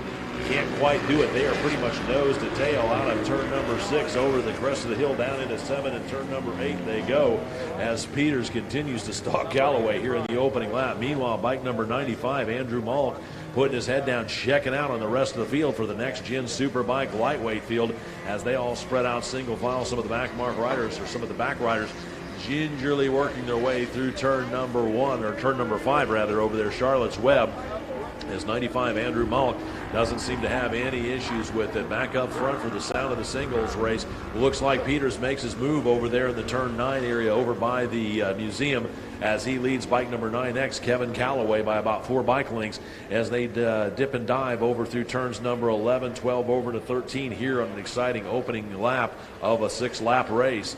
Looks like Rutherford's bike might have given up the ghost on us. We got a slow rider over in the museum area. Can't quite get the number on it yet.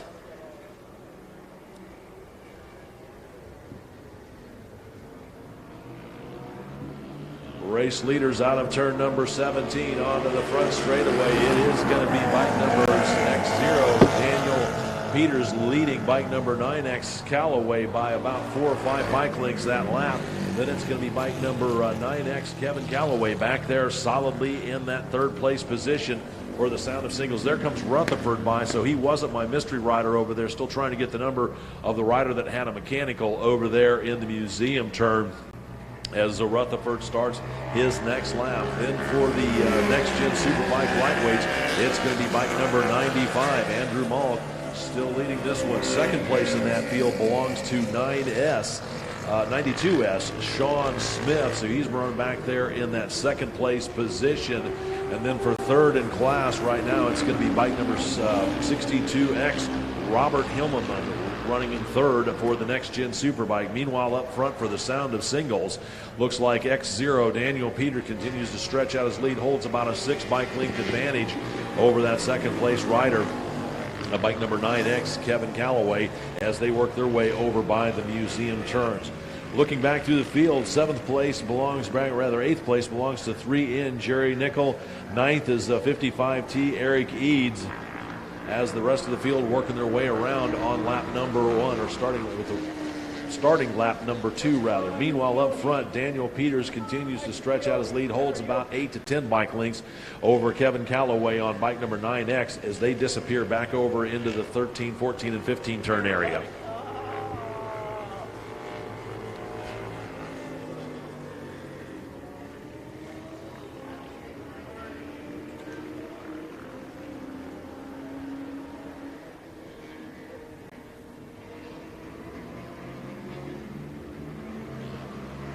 Race leaders out of turn number 17. It's Daniel Peters on the Super Motard bike trying to tuck into anything he can find to break the wind, as Kevin Calloway right there behind him on 9X, about 6 to 8 bike lengths separated those two as they rocketed across the start-finish line and then dove down into turn number 1. Meanwhile, third place rider out here for the Sound of Singles is going to be 97K, Kevin Grimmel.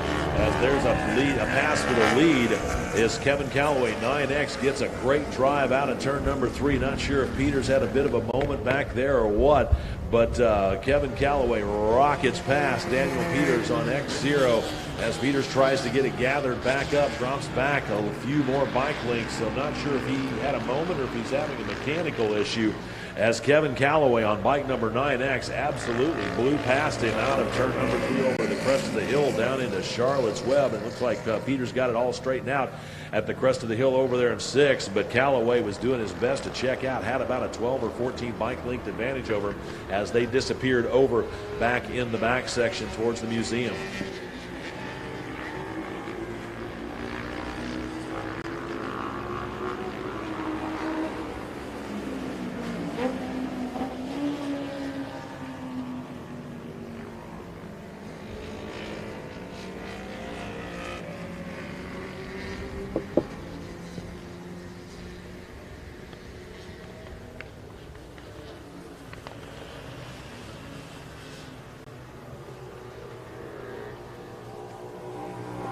Looking back through the field, X95, Andrew Malk still holding the lead for the Next Gen Superbike Lightweights, being chased down by 92S, Sean Smith, and 62X, Robert Himmelman. Here comes the battle for the Sound of Singles as a bike number 9X, Kevin Calloway, holds about a half a front straightaway lead over X0, Daniel Peters. Peters solidly back there in second after leading early on in the opening laps. Green and white halfway flags out for those two, letting them know they've got 3 done and 3 left to go. So let's go first call for our next race of the afternoon, Formula Thunder, the Phillips Island Challenge Vintage Superbike Middleweight and Open 2-stroke. You folks will be up here in just a moment. It's first call for race number 12, Formula Thunder Phillips Island Challenge Vintage Superbike Middleweight and Open 2-stroke. You folks will be up in just a moment. First call for race number 12. Out on the track, Kevin Calloway continues to stretch out his lead over second place rider X0, Daniel Peters, and then bike number 97K, Kevin Grimmel, still out there holding on to that third place position. Meanwhile, X95, Andrew Mogg, still holding on to the lead for the Superbike Lightweights. Then bike number 1F, David Rutherford, he rounds out your top 5. He's running 4th in class for the Sound of Singles. Then it's going to be bike number 92S, Sean Smith. He's running 6th overall, 2nd in class for the Next Gen Superbikes as he crosses the start-finish line, starting his second half of the race. Then it's going to be bike number 62X, Robert Hillman, rounding out your top 3 for the Superbike lightweight field. Meanwhile, bike number 9X, Kevin Calloway, absolutely on rails as he continues to stretch out his lead here as he's working his way up the back stretch up to turn number 10 and 11 to 12.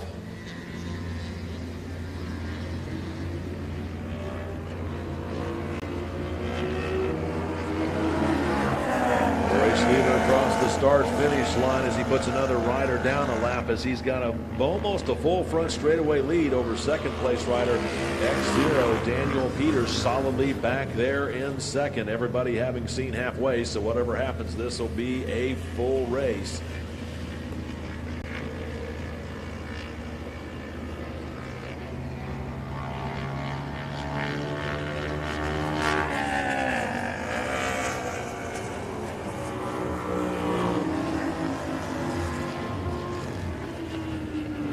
Taking a quick rundown through the field, 9X Kevin Calloway out front, X0 Daniel Peters in second, 97K Kevin Grimmel there in third, 4th is X95 Andrew Malk, rounding out your top 5 is 1F David Rutherford. Back in 6th, it's 92S Sean Smith, 7th overall is 62X Robert Himmelman, 8th overall is 3N Jerry Nickel, Ninth overall is 55T Eric Eads, and rounding out your top 10 is 32V Harry Vanderlinde. And that's the field as bike number 9X Kevin Calloway continues to dominate this race as he's already working his way over in the back section here. The closing lap should see the white flag out, I believe, next time by.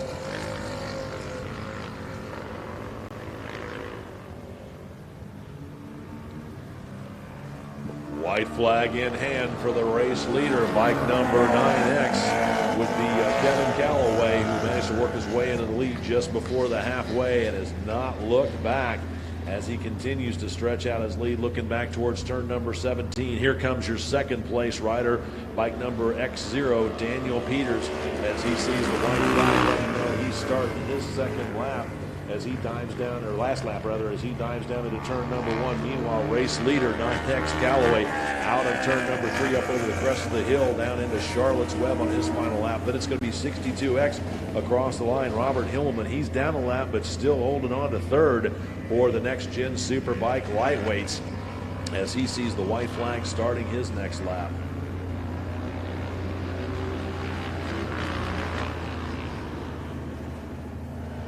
Next across the line is bike number, I believe it's 3 in, Jerry Nichols, holding on to that fourth place position as he's down a lap, starting his last lap, still looking for that third place Sound of Singles rider.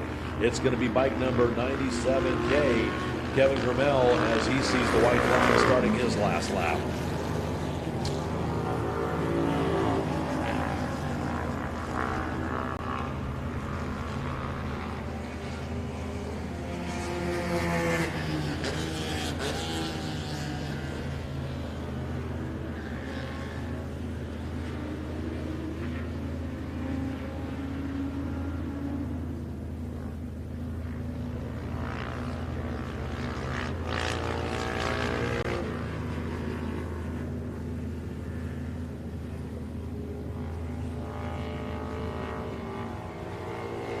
Attention out there in the paddock. Attention in the paddock. Let's go second call. Second call for race number 12. Formula Thunder, the Phillips Island Challenge, Vintage Superbike Middleweight, and Open Two-Stroke. You folks will be up here in just a moment.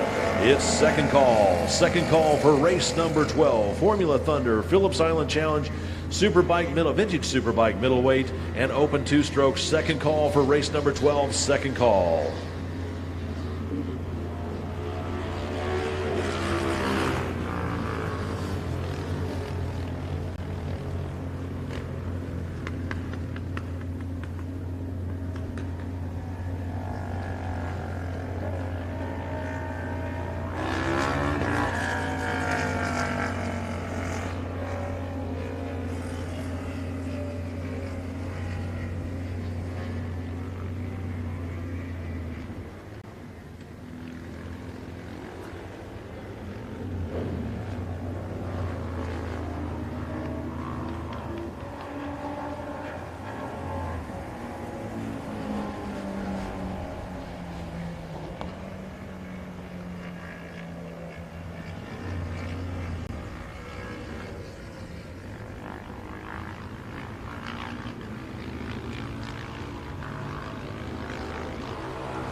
Attention out there in the paddock. Let's go third call. Third and final call for race number 12. Formula Thunder, Phillips Island Challenge, Vintage Superbike Middleweight, and Open Two-Stroke. You folks are up right now if you want to bring them on up. Again, it's third call. Third and final call for race number 12. Formula Thunder, Phillips Island Challenge, Vintage Superbike Middleweight, and Open Two-Stroke. Bring them on up. The track is now yours again. It's third call. Third and final call for race number 12.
As the riders take to the track, here's how they're going to line up out there. 22 on row number 1, 22T, Pete Tenhoopin, bike number 4X, Irvin Kolek, bike number 80H, Chris Hasemeyer, and bike number 850, Tim Nelson. Back on row number 2, it's bike number 901, Sean Bies, bike number 15R, Jim Padron, and bike number 77L, Patrick Lamsu. Back on row 43, back on row number 3, 432, Ned Heidel, 729, Jonathan Costello, and bike 221C, Benedetto Cardella. And then 15X, Tony Proust. Back on row number 4, it's bike number 22R, Jeff Graham, 681V, Andrew Cooter, and bike number 1D, Joshua Saxey. Back on row number 5, it's bike number 6E, Eric Burrell, 032, Daniel Sinclair, 311, Clement Hoffman, and 078, Rainey Scraysbrook. Then back on row number 6 is bike number 44, K. Taylor Knapp. For the Phillips Island Challenge, back on row number 8, the lone rider out there is bike number W13, Warren Wilson. For the Vintage Superbike Middleweight, back on row number 10, it's 39L, Kevin Rammer. Bike number 71R, Ben Slaughter. Bike number 427, Kyle Boisclair. And 469, Matthew Joy. Then on row number 11, it's Jean-Marc David on 511. Bike number 1F, David Rutherford. And bike number 71Y, Arch York. For the Open Two-Strokes, back on row number 13, it's 1E, Ralph Starpoli. Bike number 3Z, David Frick. 1C, Greg Galvicki. And 251, Stuart Atkincade. On row number 14, it's 25S, Frank Schoenbeck. 17J, Jordan Reed. And 917, Lorraine Crusoe. Back on row number 15, it's 30C, Colin Newman, 576, Christian Jensen, and 117, David Crusoe, and 491, Brian Surtees. And rounding out your field for the Open Two-Strokes and the race itself on row 16, bike 026, Garrett Carter. That's your field here for race number 12, Formula Thunder, the Phillips Island Challenge, Vintage Superbike Middleweight, and Open Two-Stroke.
the start. Bike number 8. Gets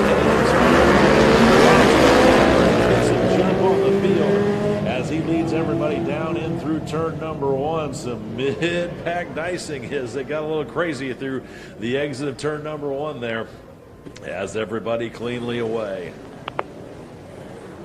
Then the second wave takes off as it looks like bike number 39T or 39L, AHRMA getting the jump on the field. Didn't get that in turn number 1 for the second wave. Meanwhile, bikes are absolutely passing everybody as Hasemeyer went from first all the way back into fourth as a four-wider battle through the center of Charlotte's Web.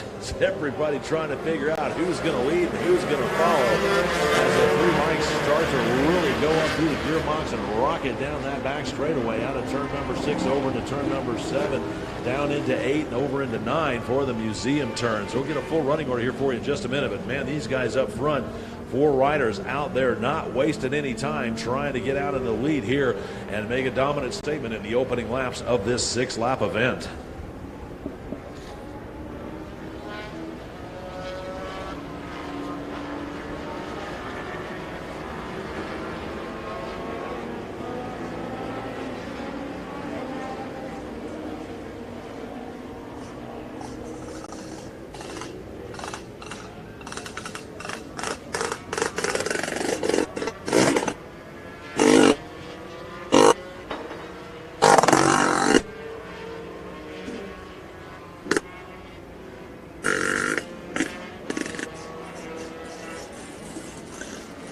Race leaders out of turn number 17 down the front straightaway. Looks like the top 3 have spread out just a little bit. Oh, looks like I believe it might have been Hasemeyer come out of turn number 17 and lost the front end at the line. It's going to be on 78. Rennie Scraysbrook out front. Then 32 Daniel Sinclair, 15R Jim Padron.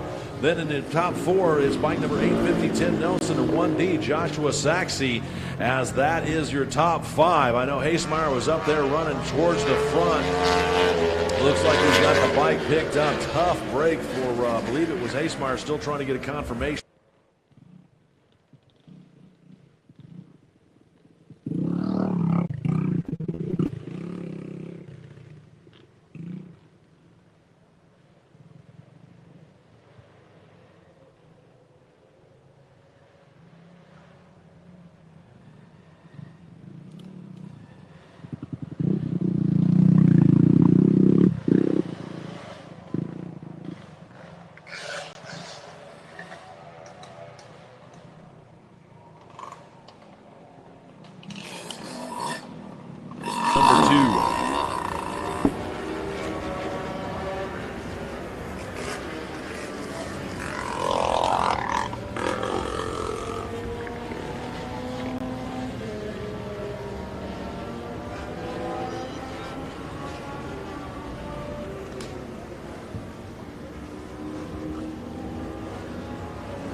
Race leaders out of turn number 17 onto the front straightaway. It is 78 Rennie Scraysbrook and 32 Daniel Sinclair. Then 15R J.M. Padron back there rounding out your top 3 as they've got a couple of turns lead over that 4th place rider. Here comes the battle for 4th, actually 4th overall, the battle for 5th. It's 850 Tim Nelson back there in 4th. 1D Joshua Saxey and 221 Benedetto Cardella. Those guys are having a battle between themselves back there for that top 5 position. Meanwhile, Rennie Scraysbrook down in the braking zone for turn number 5. Charlotte's Web. 32 Daniel Sinclair trying to hold on to the draft, but it looks like Scraysbrook gets a great drive out of 6 and opens it up even more. Meanwhile, bike number 15R Jacob Hadron still solidly back there in the 3rd. As that trio works their way out of the crest of the hill over 6 down the back straightaway towards turns 7, 8, and 9.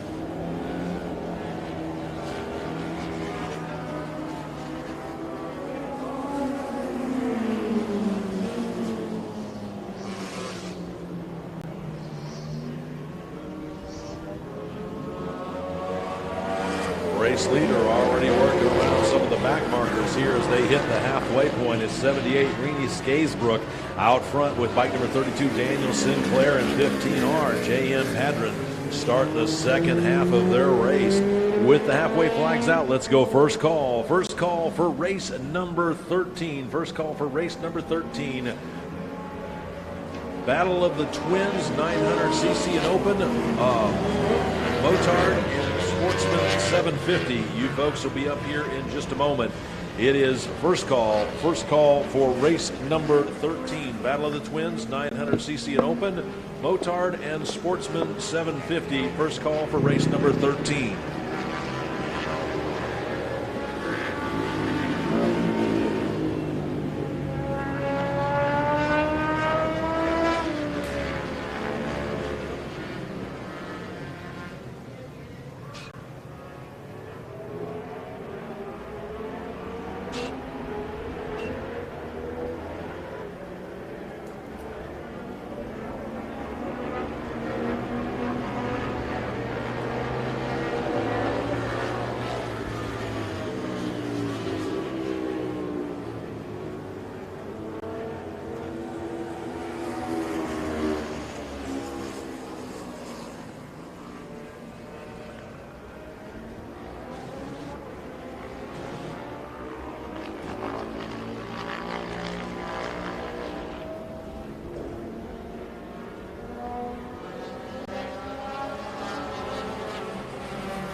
Number 78, Rennie Skaysbrook continues to hold about a half a front straightaway lead over second place rider 32 Daniel Sinclair as they are deep into the pack, putting people down a lap. Then it's going to be bike number 15R J.M. Padron holding on to that third place for the Formula class, the Formula Thunder class up front.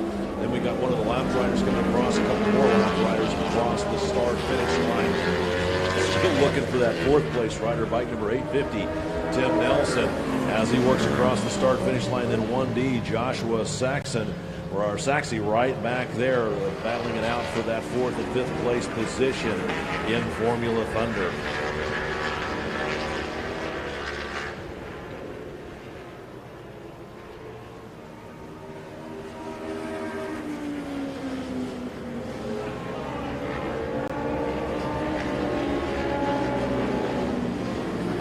Race leader working his way through some heavy traffic over through turns number 5. Everybody kind of bottled up over there as he works his way clean. Actually, that's second place rider. That's not your leader.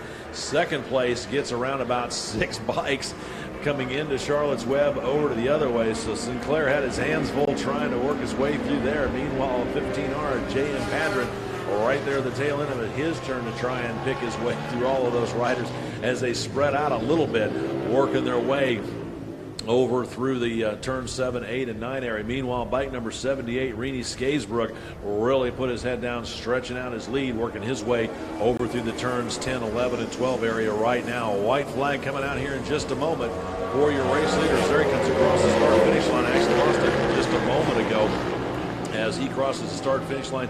Sinclair now right there within striking distance as those guys evidently got checked up just a little bit back there behind some of the back markers on what is now turning into a damp track. Looks like the rain has eased up quite a bit there, and so now it's just damp, and the sun's been trying to peek through. We're seeing little bits of blue sky up there. So the tire choice is going to be paramount here in the next few races as the track is, like I said, damp. It's still got standing puddles of water on it, but we haven't had any major precipitation here in at least the last half hour to 45 minutes. So it'll be interesting to see how the tire choices are going to line up for the rest of the afternoon.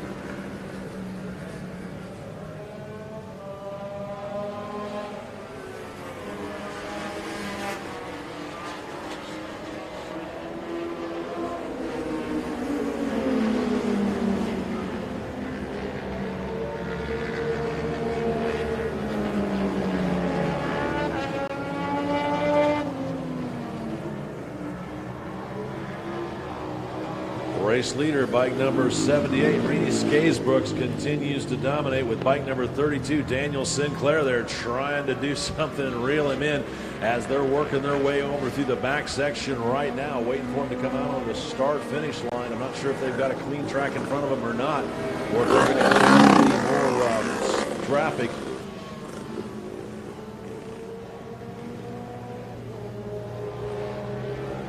Here they come out of turn number 17 at the line. It is going to be bike number 32, Sinclair, getting the better of his battle with 78. So Sinclair unofficially stands on the podium. 78 Reese Graysbook as one rider off over in the turn 11 area. Big tumble over there, crashing out on the final lap. We'll get the number for you here in just a minute.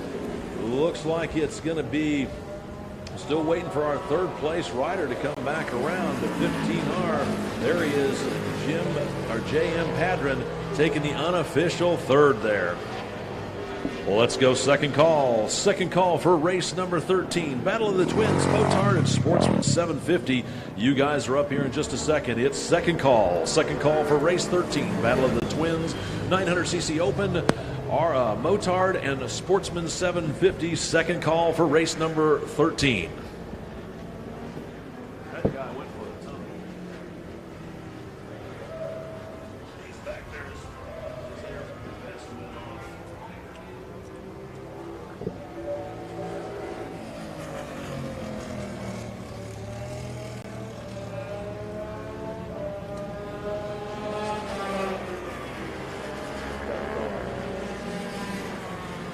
No.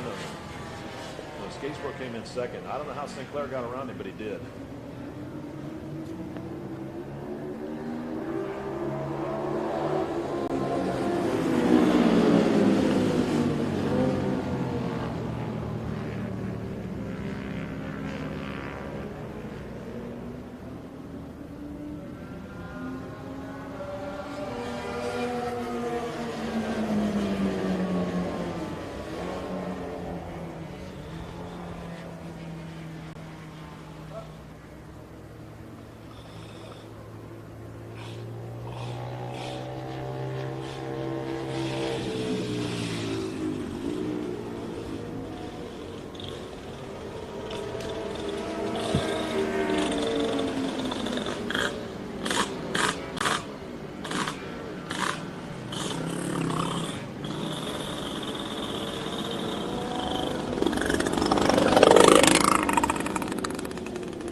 Call for race number 13, Battle of the Twins 1, 900cc and open, Motard and Sportsman 750. Again, third and final call for race number 13. Bring them on up. The track is now yours. Third call, race number 13.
Take to the track here for the warm-up lap here at race number 13. Here's how they're going to rid up. On row number 1, bike 14, Brian Alara Burrow.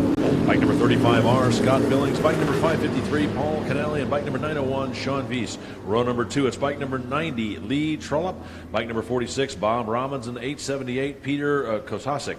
Then on row number 3, it's 221, Benedetto Cardella. 14C, Seth Starnes, and 127B, Jacob Carter. 716, Stephen Fowler. Back on row number 5 for the Motard field, it's 690, Bob Berbecco. XO, Daniel Peters. 275, Mike Robinson. 698, Brad Carlisles. And then on row number 6, it's 46X, Brian Rammer. And bike number M53, Mike Robbins. Then for the Sportsman 750 race, back on row number 8, it's 84, Jeff Hargis. 237, Matt Esterline. 839, Michael Dixon. 24, Grant Spence. And rounding out your field on row number 9, it's 451, Brady Inglis. And 59, Gary Swan. That's your field here for race number 13, the Battle of the Twins 1, 900cc and open, Motard and Sportsman 750.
the green flag waves, looks like 46. X0 Peters out there on his Motard entry, working his way into the field up through into turn number 1, second in overall, as the rest of the field starts to spread out single file through turn number 1, over and through turn number 2.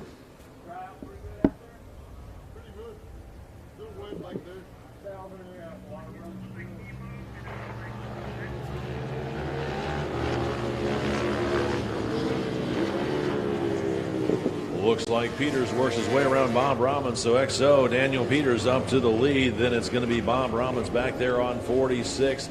Can't quite get the number of that third place rider as everybody's starting to spread out single file, working their way down in through turn number 5, up over the hill 6 and down that back straightaway.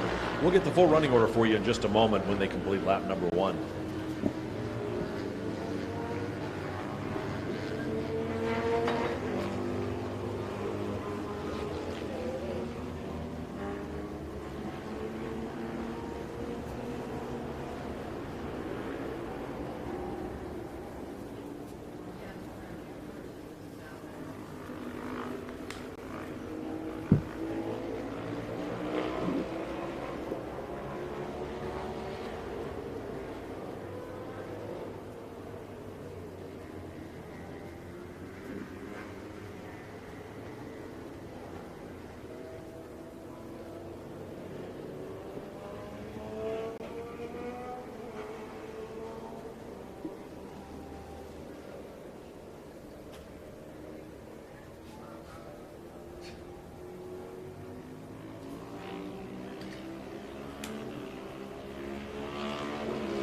Race leader XO Daniel Peters across the start-finish line, about a full front straightaway lead, half a front straightaway lead over second place rider, going to be 221C Benedetto Cardella, then 576 Chase Christian out there, and rounding out your top 3. Then it looks like it's going to be 127 Jacob Carter back there in 4th, with bike number 46X Brian Rammer rounding out the top 5.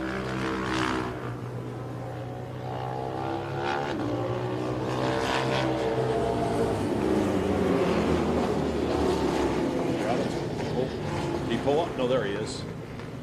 Like, where'd he go?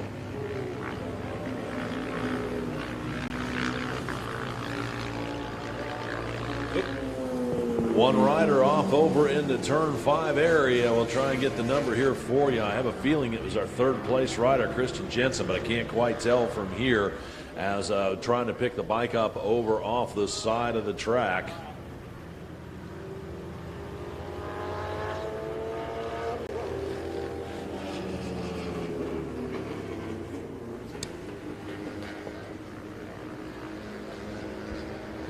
No word coming in. It was 221 Benedetto Cardella. He was running second overall, leading for the Battle of the Twins, as his day comes to an unfortunate close, or at least his race comes to an unfortunate close. It's good to see that he's up and moving away, but crashing out of the first place there for the Battle of the Twins over in turn number 5. Looks like Charlotte's Web has collected another one. Out front, XO Daniel Peters leading this one with 576 Christian Jensen back there in second. 127 Jacob Carter, 46 Brian Rammer. Not sure if that's Brian Rammer or if that's Bob Robbins. They both run in 46, one's 46 and 146X. I'm trying to figure out who that is. Then it's going to be 24 Grant Spence, 839 Michael Dixon, 716 Stephen Fowler, and 451 Brady Ingles.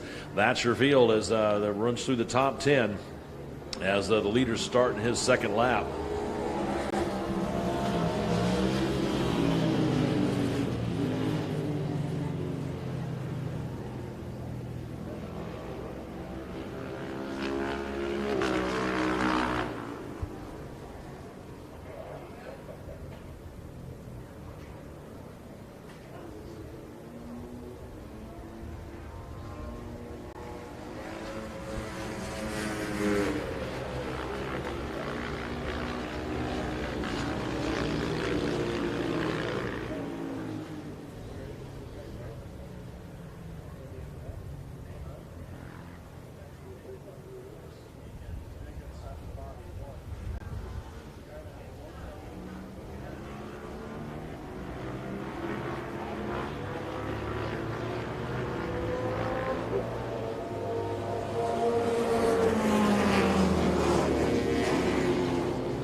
Race leader out of turn number 17, X0, Daniel Peters, starting the second half of his race. With the halfway flags out on this one, let's go first call. First call for race number 14, Classic 60s and Classic 60s 650. You folks will be up here in just a little bit. It is first call. First call for race number 14, Classic 60s and Classic 60s 650. You'll be up here in just a moment. It is first call for race number 14.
Race leader, bike number Daniel Peters on bike number X0, out still there in the front, starting the second half of his race, having a full front straightaway lead over second place rider Bob Robbins on 46. Bob's leading out there the battle of the twins over 127. Jacob Carter back there running third overall, second in class. Then it looks like it's going to be bike number 46X, Brian Rammer. He's running fourth overall, third in class from the Motard as the field starts their second half of the race.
White flag out for your race leader, X0, Daniel Peters. Let him know he's got one more lap left to go. Then looking up the racetrack, here comes one of the lap riders, bike number 839, Michael Dixon.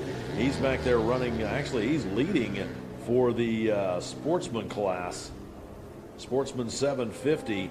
As Peters has absolutely been on rails on this one, lapping up to that fourth place position. Then it's going to be 24 cramps spins across the line. He's back there running sixth overall, second in class as he starts his last lap out there. Then it's going to be second place rider 46, Bob Robbins. Then bike number 127, Jacob Carter. Those guys are first and second for the battle of the twins.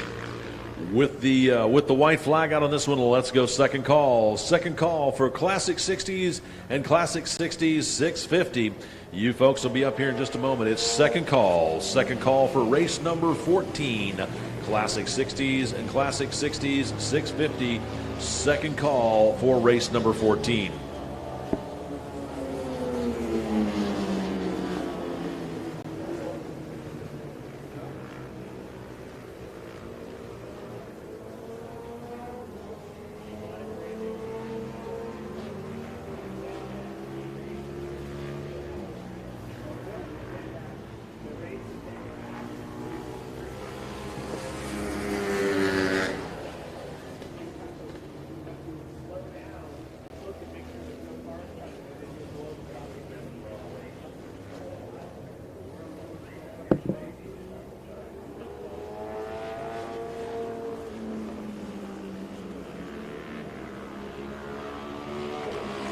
Checkered flag out for bike number X0, Daniel Peters, as he takes the unofficial win out here for race number 13.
Attention out there in the paddock. Let's go third call. Third and final call for race number 14. Classic 60s and Classic 60s 650. You folks are up right now. Again, it's third call. Third and final call for race number 14. Classic 60s and Classic 60s 650. You folks are up right now. Bring them on up. The track is now yours.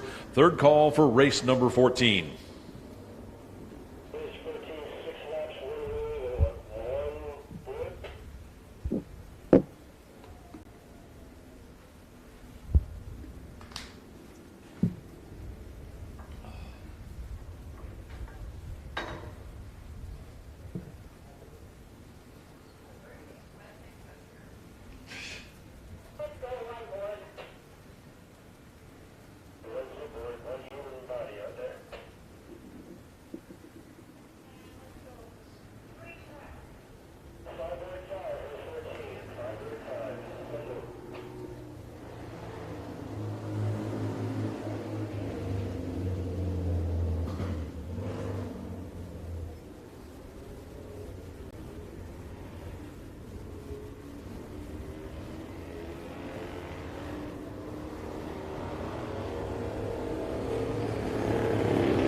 As the racers take to the track out here, here's how they're going to grid up. On row number 1, 122 Alex McLean, 623 Patrick McGraw, and 9A John Sneed. Back on row number 3 for the Classic 60 650, it's 1M Greg Tomlinson, 391 David Spanjar. Bike number 17C, Mike Baker, and 731 Stan Keys. Row number 4, it's 59C, Bill Gould Jr., C73 David Kaufman, and 588 Jay Call. And then rounding out your field on row number 5, it's 69 Luke Connor, and 864 John Rickard. That's your field here for the Classic 60s and Classic 60s 650 race.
green flag waves. Looks like 623.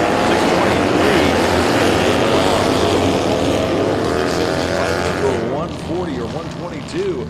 Alex McLean, we're leading him down in through turn number 1. Alex had a bit of an off-track excursion earlier in race number 1 and brings out his backup bike, decides to go out and is now leading this one out of turn number 1 over to turn number 2. We'll see if he's going to be able to hold on to that lead as the rest of the field working their way through that long carousel number 2, waiting for him to come back up to the crest of the hill. As here they come, and it is out front. Bike number 122, Alex McLean, out there in the lead. Then 623, Patrick McGraw there in second. Then it's going to be bike number 1, Greg Tomlinson, leading for the 650s. Then it looks like 731.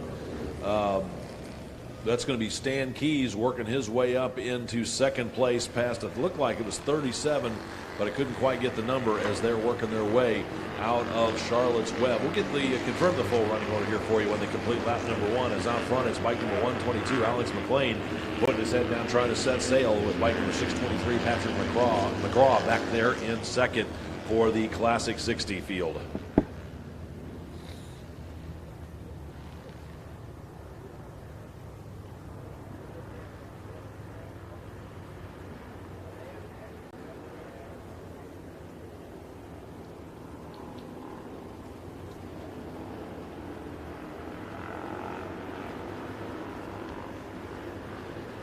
Bike number 122, Alex McLean, definitely finding his rhythm as he's out of turn number 9 up the hill. Then it looks like 623, Patrick McGraw running a little slow. Not sure if he's had a bit of a mechanical issue out there as a dropping back. He was running second there in class. We'll get, again, a full running order when they come around as the Classic 60s 650 group working their way up the hill through turns 10, 11, over through turn 12.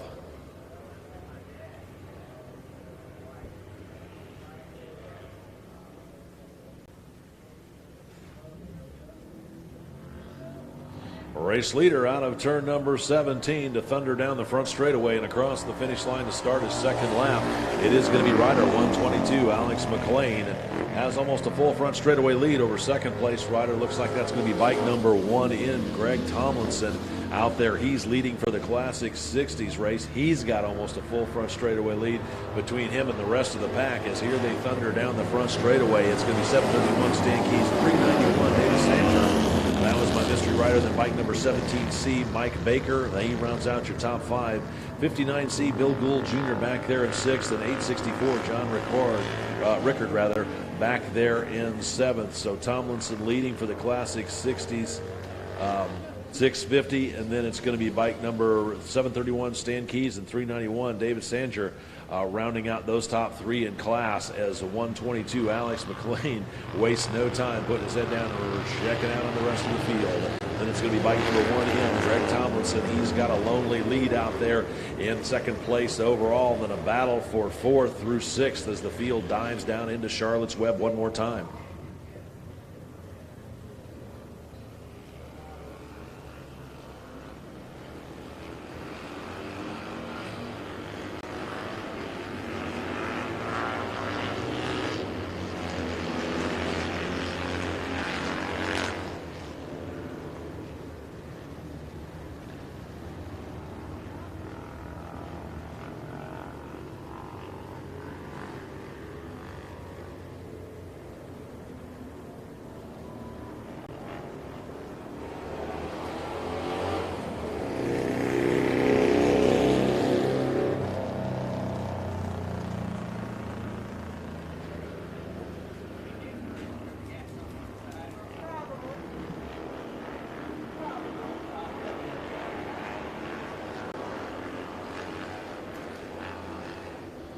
Looks like 623, Patrick McGraw. He was out there running second for the Classic 60s and had a bit of a mechanical issue. Got down here, stomped on pit lane, got it taken care of, and has rejoined the race coming down hot pit lane. So even though he's running last overall, he's still second in class. As here comes your race leader, 122, Alex McLean, leading overall for the Classic 60s as he's got a comfortable lead. Then it's going to be bike number 1 in, Greg Tomlinson, across the start finish line. He's leading for the Classic 60s 650 field. And then looking back up towards turn number 17, waiting for the rest of the field to come into view here in just a moment. And here they come. It's a 6-rider battle or 5-rider battle out of turn number 17. At the line this time, it's still going to be Stan Keys, 864. John Rickard, he's moved up to that 3rd place, put himself on the podium. Then it's going to be 17C, Mike Baker, 59C, Bill Gould Jr., and 391, David Sanger, dropping back into that 7th position as that group works their way through turns number 1, 2, and over into 3.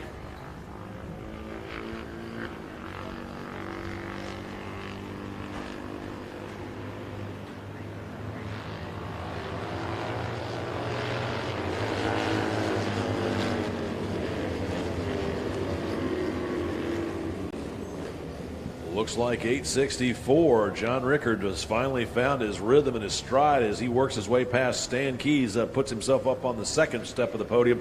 731, Stan Keys back there in 3rd. 17C, Mike Baker still rounding out your top 5. 4th in class with 59C, Bill Gould Jr.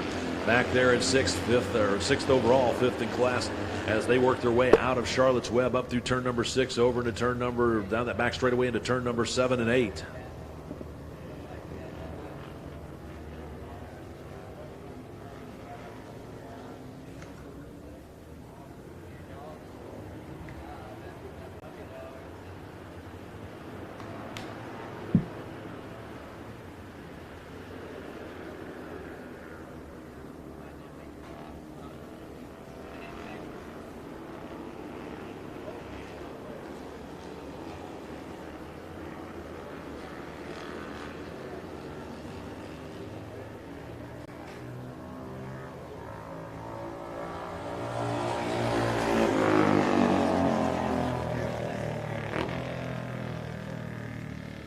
Halfway flags out for your race leader, 122, Alex McLean, as he starts the 2nd half of his race. Let's go first call. First call for race number 15, sidecars. You folks will be up next. It is first call. First call for race number 15, the sidecars. You folks will be up here and shortly. It's first call. First call for race number 15, the sidecars.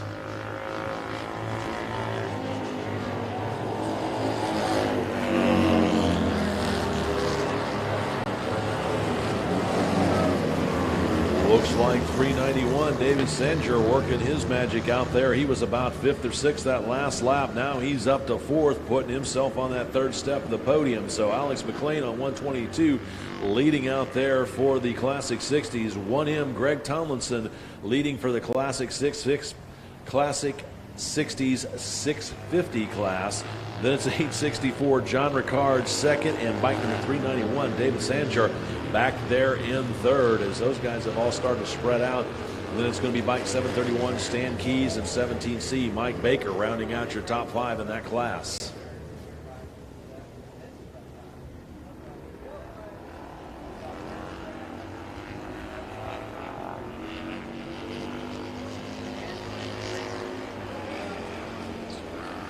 Looks like Charlotte's Web claims another one over there as one rider down in the middle of the pack trying to get the number for you. Rider's up and okay, that's good to see, but still can't quite see the number on the bike.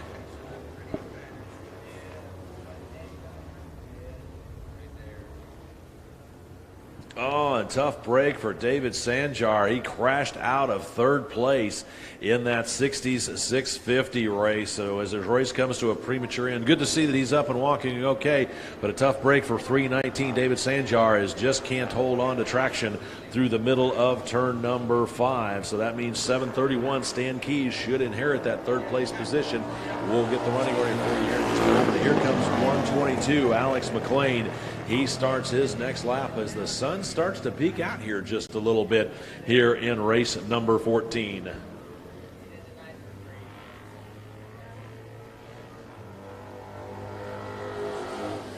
Second place overall, still leading for the 60 or the 60s 650 field is 1M Greg Tomlinson.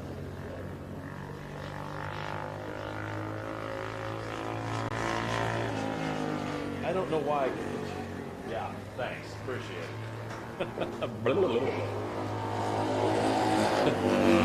Second place is bike number 864, John Rickard, out there in the Classic 60s 650. And then here comes our 3rd place rider, It's 59C, Bill Gould Jr. He's holding on to that third podium step at 7:31. Stan Keys still back there at fourth, mired in fifth overall as the collapse start to click down here in this race.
Here coming through my headset. That's not me though.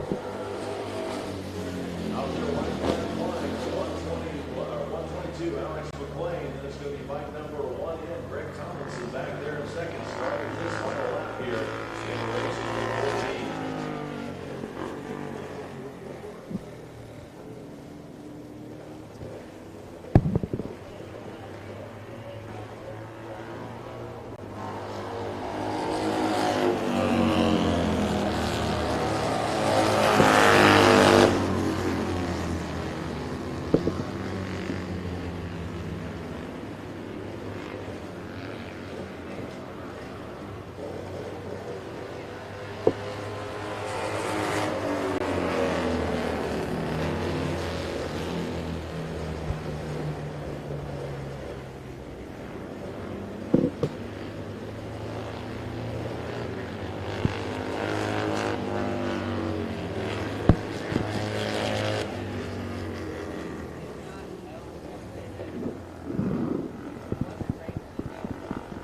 Attention out in the paddock. Let's go second call. Second call for the sidecars.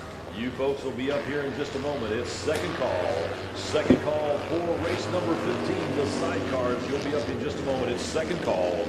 Second call for the sidecars. Second call for race number 15, the sidecars.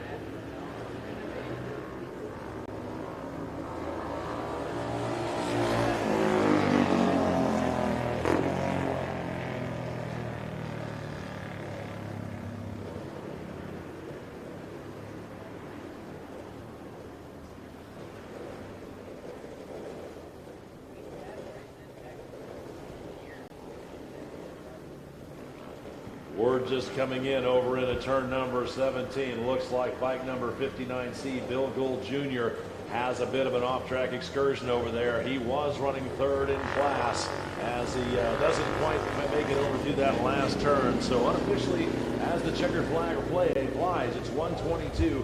Alex McLean taking the unofficial win. Then bike number 1M, Greg Tomlinson taking the unofficial win for the Classic 60s 650 race. Then next across the line, it's going to be 864. John Rickard, he takes the unofficial second out there in the Classic 60s 650 race. Looking to find out who's going to hold on to that third podium step for the Classic 60s 660. We'll let you know that here in just a moment. And here comes that third place rider. Looks like it's going to be 17C, Mike Baker, taking the unofficial podium for the Classic 60s 650.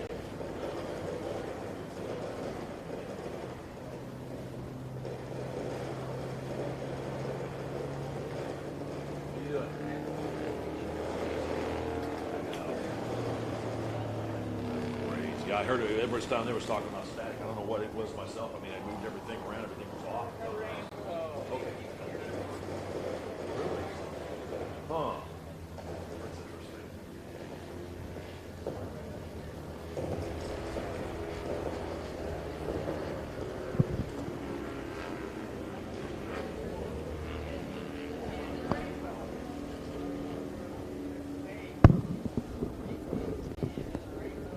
It's coming right there. We know where the pie hole is. I have never seen that. It is. It's getting brighter.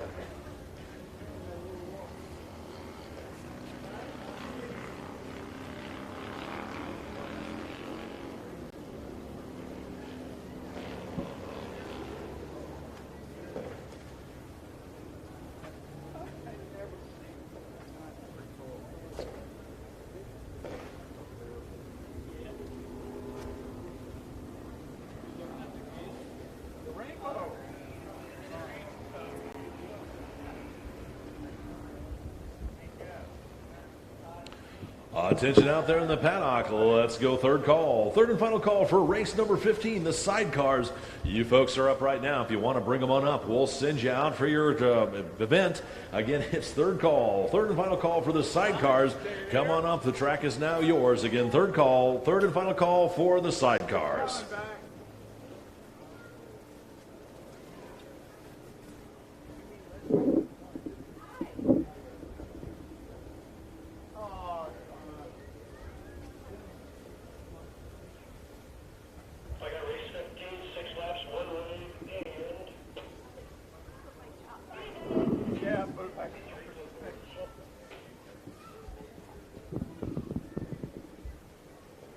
I've never seen it go all the way to the ground. That's awesome.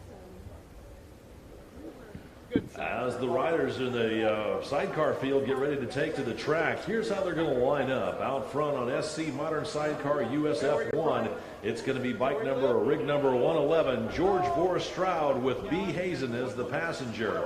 Back in row number 3 for the Modern Sidecar TT2, it's going to be Tony Dukas with the passenger of L. Dukas.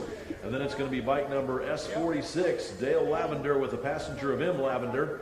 Then behind them on row number 4, it's going to be 14SC Peter Asaf with Jay Crown as the passenger. And then bike 74, Fred Bailey with N. Nowak as the passenger. For the SC Formula Classic, back on row number 6, it's going to be bike number 1, Nicholas Bailey with Hunter Longshore as the passenger. And bike number 20, Brad Phillips with S. Miller as the passenger. Back for the SC Lost Eras sidecar, back on row 3, it's going to be Ford 58.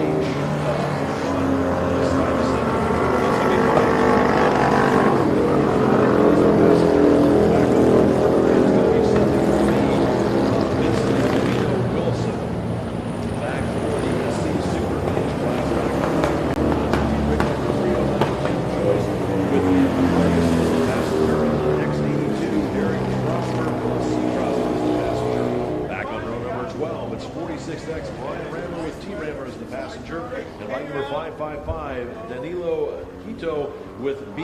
Kinney as the passenger. Back on row number 13, it's 534, Jeffrey Dixon with T. Korn as the passenger. And bike number 96, Brian Woods with R. Brink as the passenger. Back on row number 14, it's 71R, Ben Sloter with Jay Pluta as the passenger. And then 19S, James Gale. Back here on row number 14 for the SC Vintage sidecar. Back on row number 16 is 74A, Michael Stuyvesant with Thisler with S. Case Stuyvesant as the passenger. Then also on row number 15, or 16 rather, it's bike number 10P, Michael Platt with C. McLean as the passenger. Rounding out your field back on row number 18 rather, for the SC Bear sidecar, it's 47S Dutch Stuyvesant with J. Hogue as the passenger. And 504, Kurt Yeager with B. Vermico as the passenger. That's your field here for what's I'm sure going to be an exciting sidecar race, race number 15.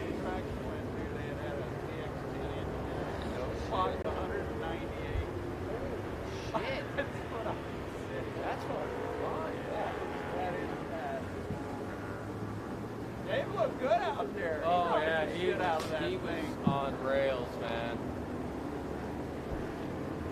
He's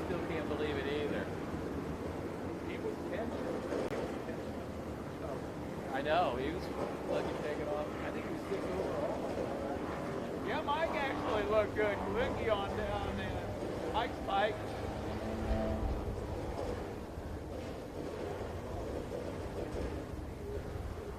This is going to be awesome.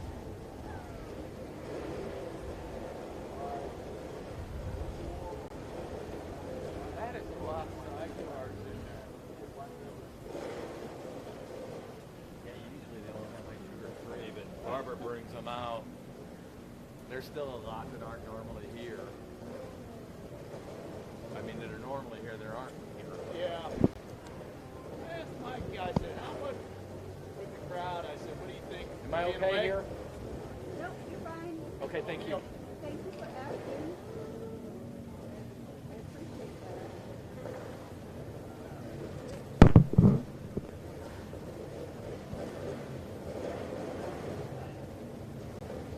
Bobby's on the back of a 1974 Harley Davidson. Is Mike riding with anybody? Vicky? Oh, I don't know.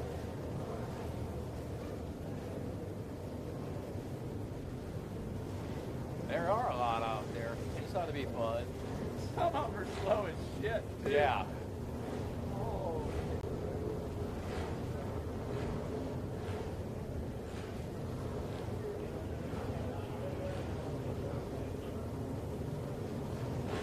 Like that one. That's the ones I was talking to. Oh, yeah.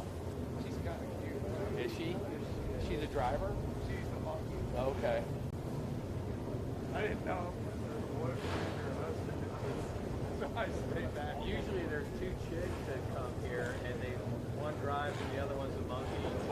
And this chick's all tatted up, and last year she had these leopard skin hot pants on, these boobs and stuff tatted everywhere. You've got to see it. It's awesome. Her name's Flying Betty.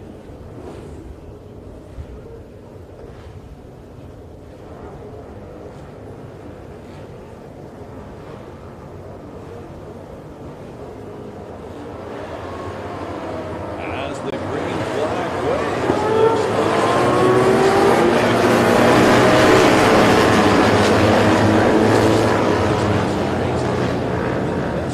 started on as they go through second or third in through turn number 1, finally getting rolling.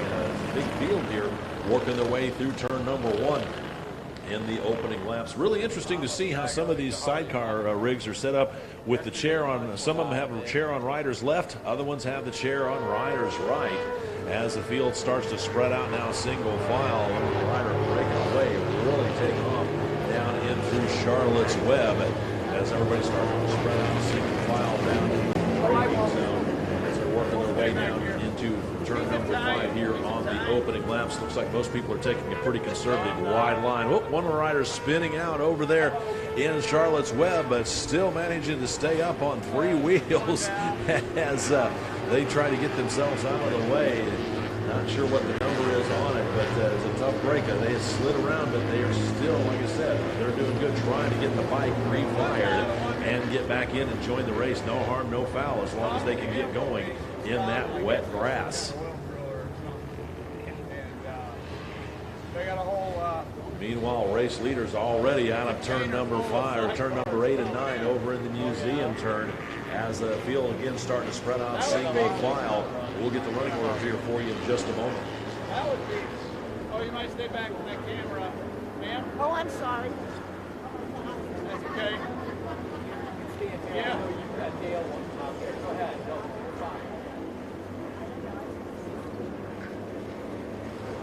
But that's got to be a who's going 198 on. Oh my God, yeah. On anything.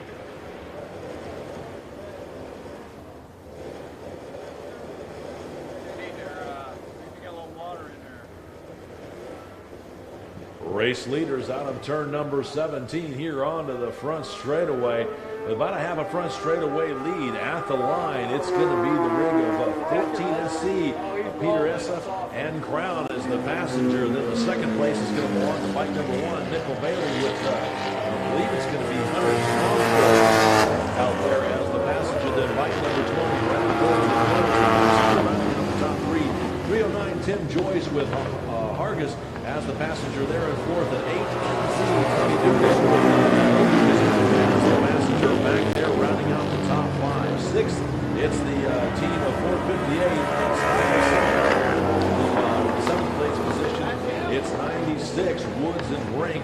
8th overall is 12-11. Stroud and Hazen, 9th overall right now is X82 and Prosper. And then bike number in that 71R, rounding out the top 10, Slaughter and Luta. That's your team rounding out your field as Heathcliff and Crown really put their head down at the start there on bike number 14, SC. Got a great start, didn't look back, still have a front straightaway lead over the team of Bailey and Longshore back there running in second on bike number 1. Everybody again starting to spread out single file, working their way through turns number 5, 6, 7, and 8.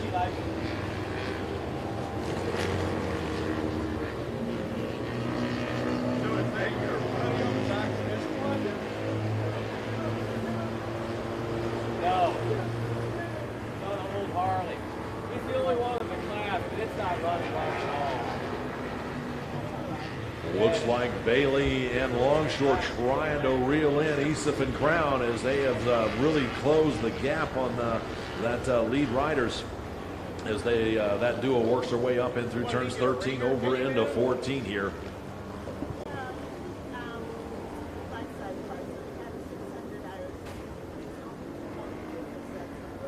Oh, that's what Tony's trying. Oh, okay.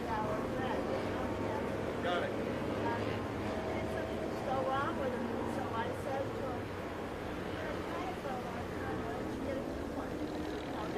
Here comes the battle for the lead. It was a bit of a drag race, but it looks like bike number 1, Nichols and Bailey and Longshore up to the lead over Heathcliff and Crown. So they're back into second place. It's bike number 1, the team of Bailey and Longshore.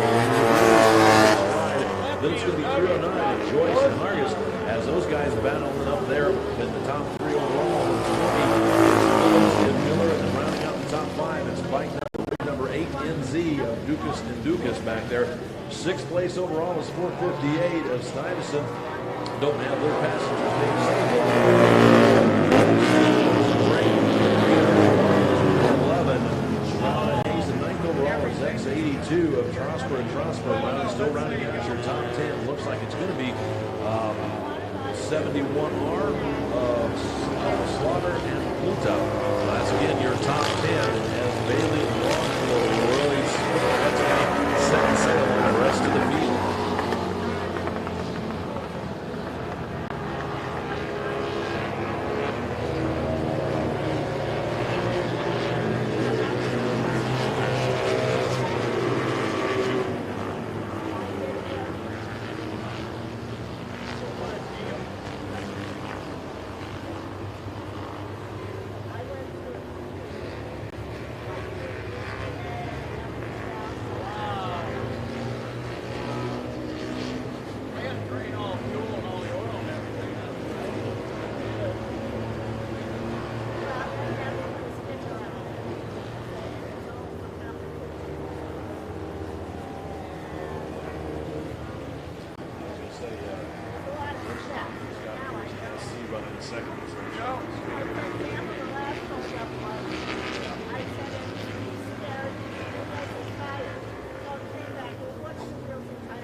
Race leaders out of turn number 17 on the front straightaway. It is going to be the duo of Bailey and Longshore. But it looks like 14 SC, ESAF and Crown are battling back, still holding on to the draft of that lead rig as they see the halfway flags, let them know they've got 3 done and 3 left to go with halfway out. Let's go first call. First call for our next race this afternoon. 16. Battle of the Twins 2, 0 to 900 cc's and sound of singles 3. You folks will be up here shortly. It's first call. First call for race number 16. Battle of the Twins 2, 0 to 900 cc's and sound of singles 3. You guys will be up here shortly. Also want to remind everybody that about a half an hour after the last race that we do, in the tech area. So make sure that you have plans open for that one again. Approximately half an hour after the final race is done, we will be doing an awards ceremony down in the tech area. So keep that in mind. We've got a lot of hardware to pass out to all the racers for today's activities. give you guys a chance, give you folks a chance to sit down and thank your sponsors. And maybe tell us a little bit about some of the races today. So keep that in mind. Again, following the conclusion of our final race today, about 30 minutes past that, we will have the awards ceremony down in the deck area.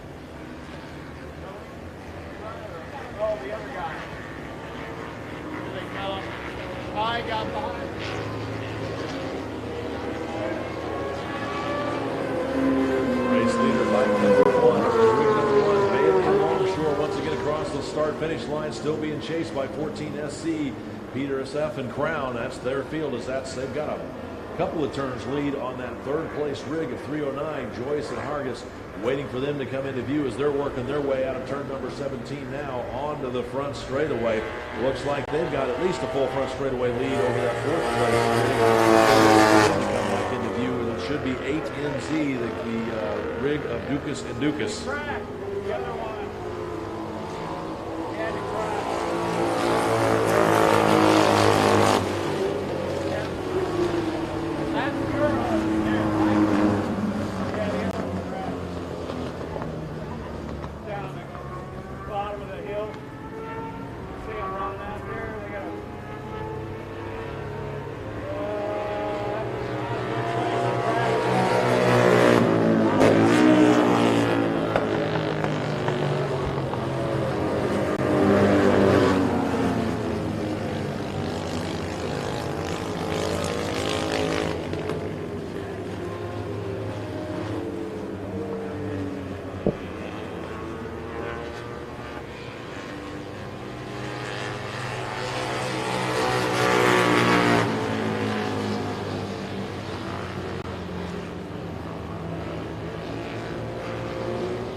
Looks like we've got another rig, 458, over off of the inside of Charlotte's Web. Not sure if they had a mechanical or a spin out, but that looks like both the rider and the passenger are okay. So traffic on the inside of the turn, so kind of a different area to have an issue.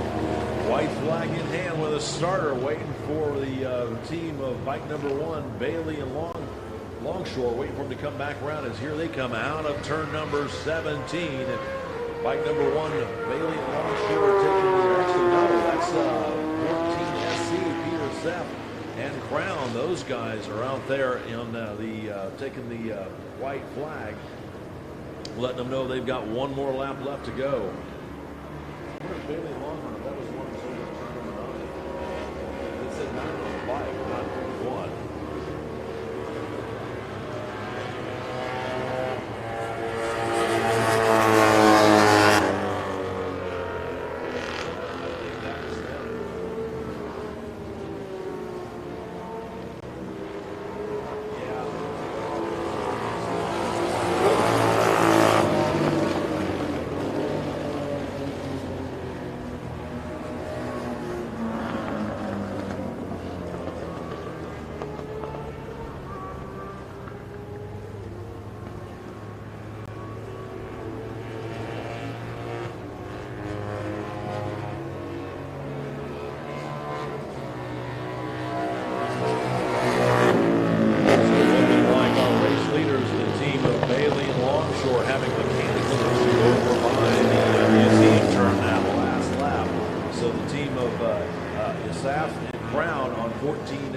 Up to the front, then 309, Joyce and Hargis and Harris second overall, 8NZ, the team of Dukas and Dukas back there running out your top 3.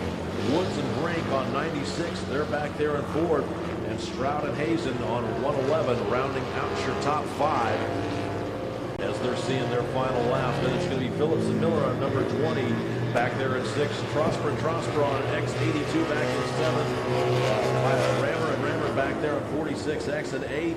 Then it looks like Sloter and Pluto back on 71R at 9th. And back on 521. That rounds out your top 10. Waiting for your leaders of ESAP and Crown to come around one more time.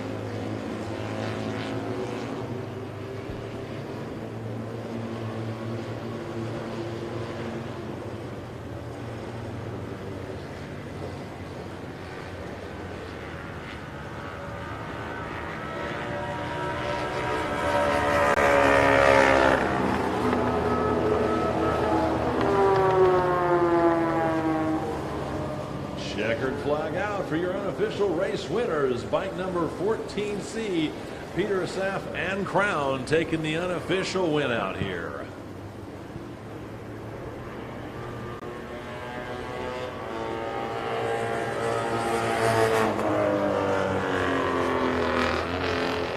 With the checkered flag out on this one, let's go second call. Second call for race number 16, Battle of the Twins 2, 0 to 900cc, and Sound of Singles 3. You folks will be up in just a moment. It's second call. Second call for race number 16, Battle of the Twins 2, 0 to 900cc's, and Sound of Singles 3. You folks will be up here in just a moment. Second call for race number 16.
Let's go third call, third and final call for race number 16, Battle of the Twins, 0 to 900cc and Sound of Singles 3. You folks are up right now. Bring them on up. It's third call, third and final call for race number 16, Battle of the Twins 2, 0 to 900cc's and Sound of Singles 3. Bring them on up. The track is now yours. Again, it's third call, third and final call for race number 16.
lot of tension out there in the paddock. I'm not sure if anybody's looked back over towards the turns number 12, 13, 14 area here recently, but also looking at the radar. It's coming back in. It's a pretty strong line. I'm pretty sure we're going to be able to get this race all the way through, but that weather's going to show up right about the end of it. So if you've got anything in your paddock area that could blow away or that could get damaged by rain or heavy rain, you might want to move it inside because it's coming this way. We're at third call right now. Third call for race number 16, a battle of the Twins 2, 0 to 900 cc's and the sound of singles 3.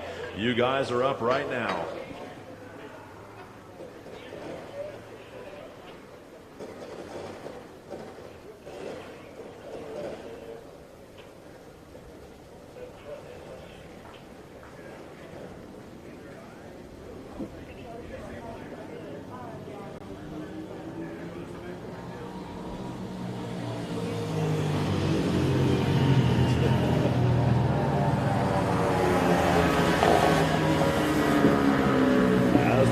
Take to the track. Here's how they're going to line up out there on row number 1. 720 Clint Austin, 965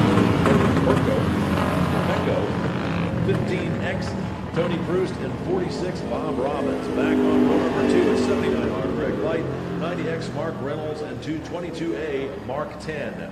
Row number 3, it's 425G Gabriel Figueroa and 45C Carl Cohen. For the sound of singles, back on row number 5, it's 1H Ralph Staropoli, 55C Edward Blunt, 3Z David Frick, and 251 Stuart Atkin Cade. Number 6, it's 074 Eric Lucart, bike number 6 Bill Noren, and 17J Jordan Reed. Row number 7, it's 5010 Steve Massey, 30C Colin Newman, 97L David Rhodes, 76R Mark Perslow. Row number 8, it's 66 Chuck Crocco, 784 Kristen Caden, and 917 Lorraine Crusoe. Row number 9, it's 127 Jacob Carter, 13K Roderick Skaggs, 9K Candy Sneed, and 22B Tim Terrell. Rounding out your field on row number 10, it's bike 740 Frank Sinderman. That's your field here for race number 16. Battle of the Twins 2, 0 to 900 cc, and sound of singles 3.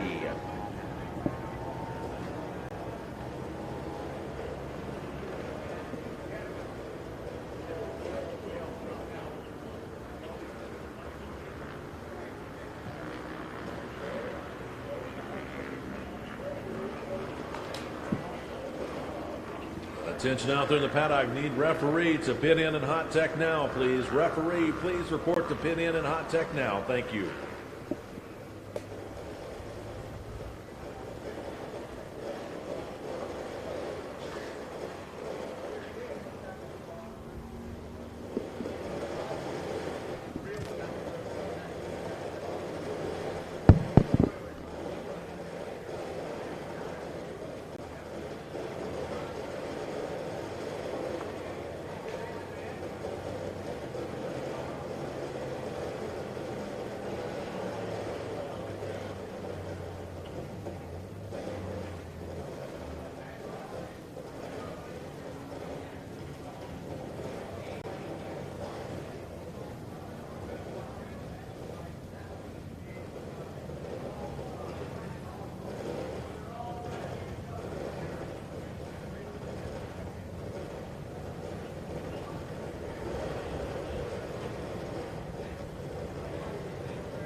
get the full running order here for you in just a minute as, again, the Kais continue to threaten. Up, one rider off over into turn number 1.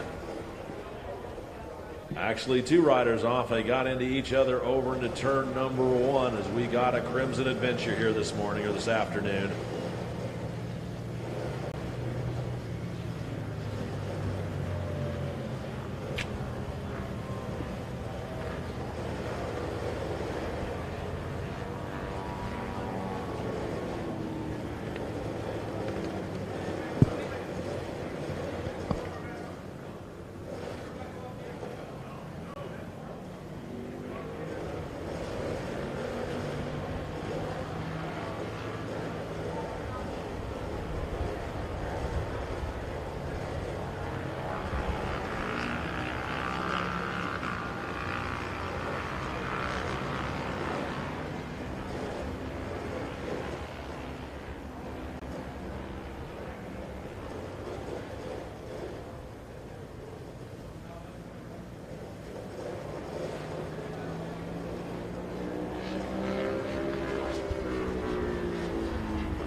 take back out to the track here. 4-lap event. It's on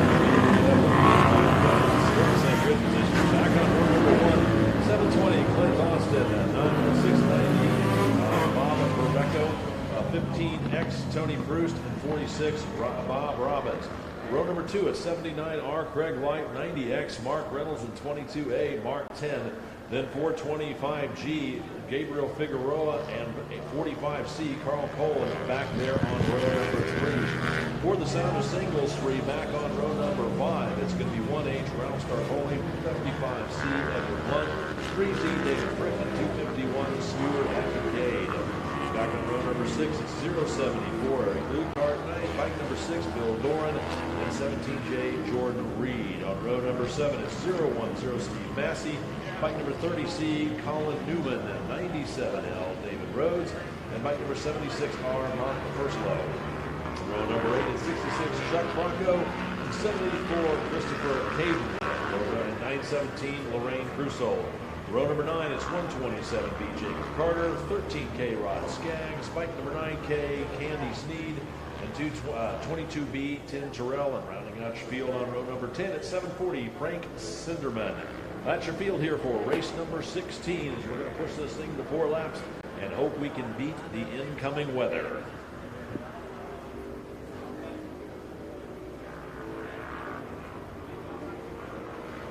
I'll give it about 15 minutes before it gets here.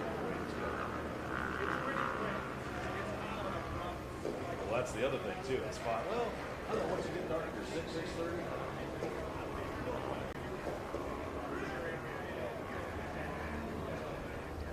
We'll strap flashlights to the helmets.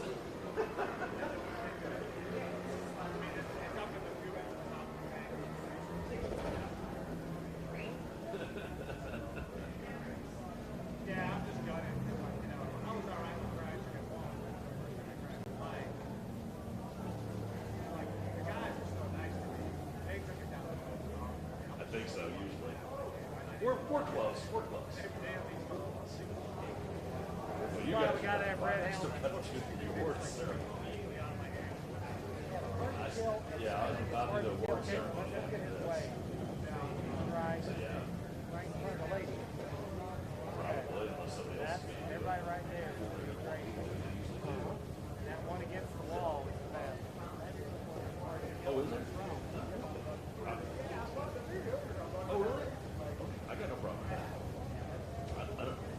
No, I'll talk to Tony about it. I probably just want me to do it. It doesn't really matter. I mean, man, I've been talking all day, so I'll talk to Tony and see what he wants to do. Oh, did he? Okay, I'll do that. Yeah.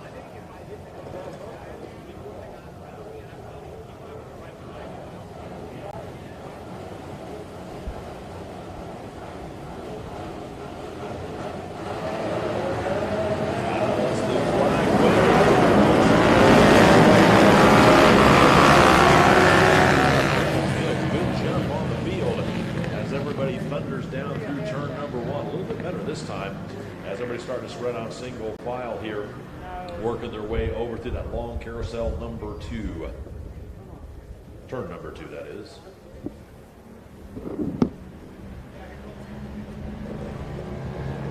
Breakaway rider out front as he leads the field through turn number 5 as some people working to pass themselves through 6. Bob Robbins was back up there in 3rd, dropping back into 4th. Looks like picking up Mike Elton's bike as the field works their way out of turn number 5 into the hill through turn number 6, figuring out who's going to lead and who's going to follow as this is a short 4-lap race.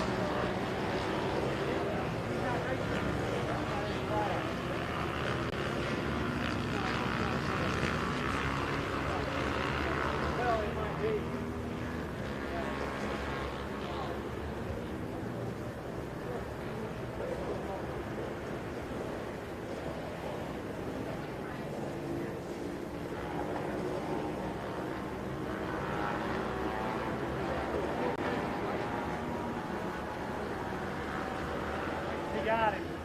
Just got him.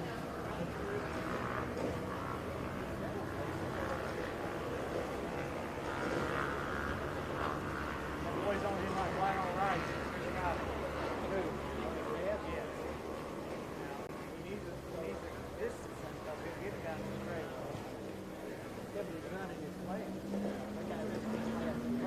Race leader out of turn number 17 onto the front straightaway at the line. History rider up the Mark Reynolds from 720 Clint Austin. So Mark Reynolds out front, 720 Clint Austin trying to reel him in. Then a bit of a drop back to that third place position of 17J Jordan Reed. He's running first in class for the second single. 425 Gabriel Figueroa, I believe he's running on the top three for the battle of the top line is 3Z. David Fripp, he's running second class. Bike number 55C, Edward Wells, back there in that sixth place, holding on to that third podium position. Seventh overall right now is 251 Stewart Applegate, 8th is 265 Robbins, 9th is 784 Christopher McCaden, and then bike 79R, Greg White, rounding out your top 10 as we should be coming up on halfway here for the next time by in this 4-lap race.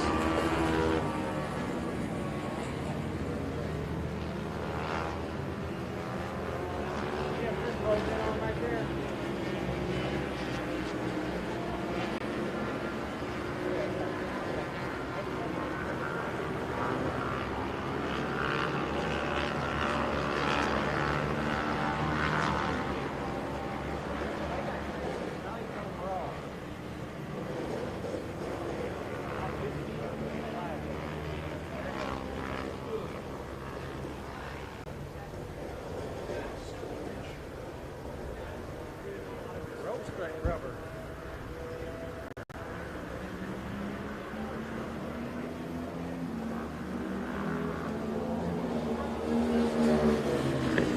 At the line, 90X, Mark Reynolds still leading this one as he sees the green and white flags, letting him know he's got 2 done and 2 left to go. Austin 171, Jordan Reed, 3Z, bike number 425, Gabriel Figueroa, rounding out your top 5. At 55C, Edward Brown back there at 60. 251, Stewart Applegate dropped back into 7th. 8th overall is 46, Bob Robbins. 9th right now is 74, Kristen Caden. And bike number 79R, Craig White, rounding out your top 10 as the race leader starts the second half of his 4-lap race.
Starter has white flag in hand for your race leader, bike number 90X, Mark Reynolds, as he starts his final circuit. Still being chased down by 720. Looks like Clint Austin and the rest of the field working their way by.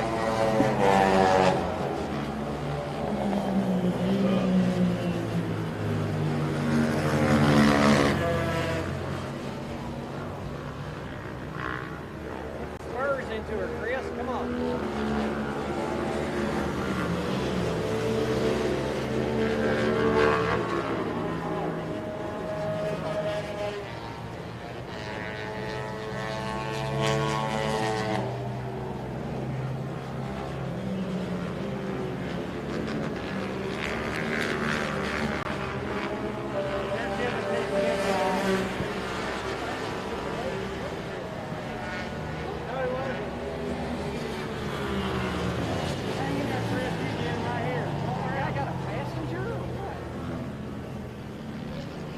Chomp.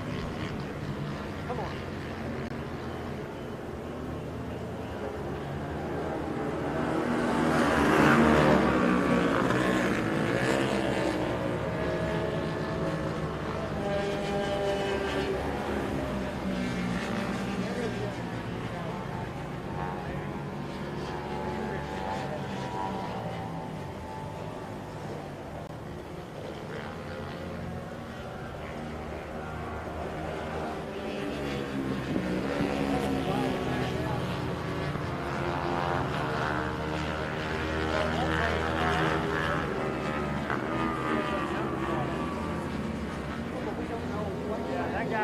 Checkered flag out for your unofficial race winner, bike number 90X, Mark Reynolds, as he leads this one with the 17 Austin and a 317J Jordan Reed, rounding out your top three as the checkered flag waves here on our final race here of the afternoon, race number 16.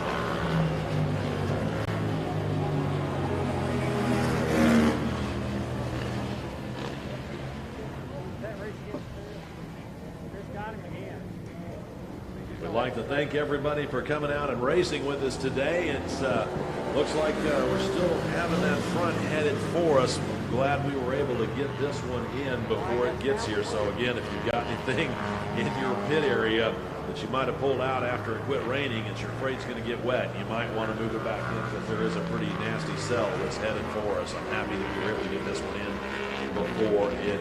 So stay tuned. We'll get the calls going for the awards ceremony. We'll get that started here in about half an hour. We'll probably get it going around 5:45 or so. Sometime between 5:45 and 6, we'll try and get that award ceremony set up down in the tech area and start handing out all the awards to the top three riders here in all the classes today.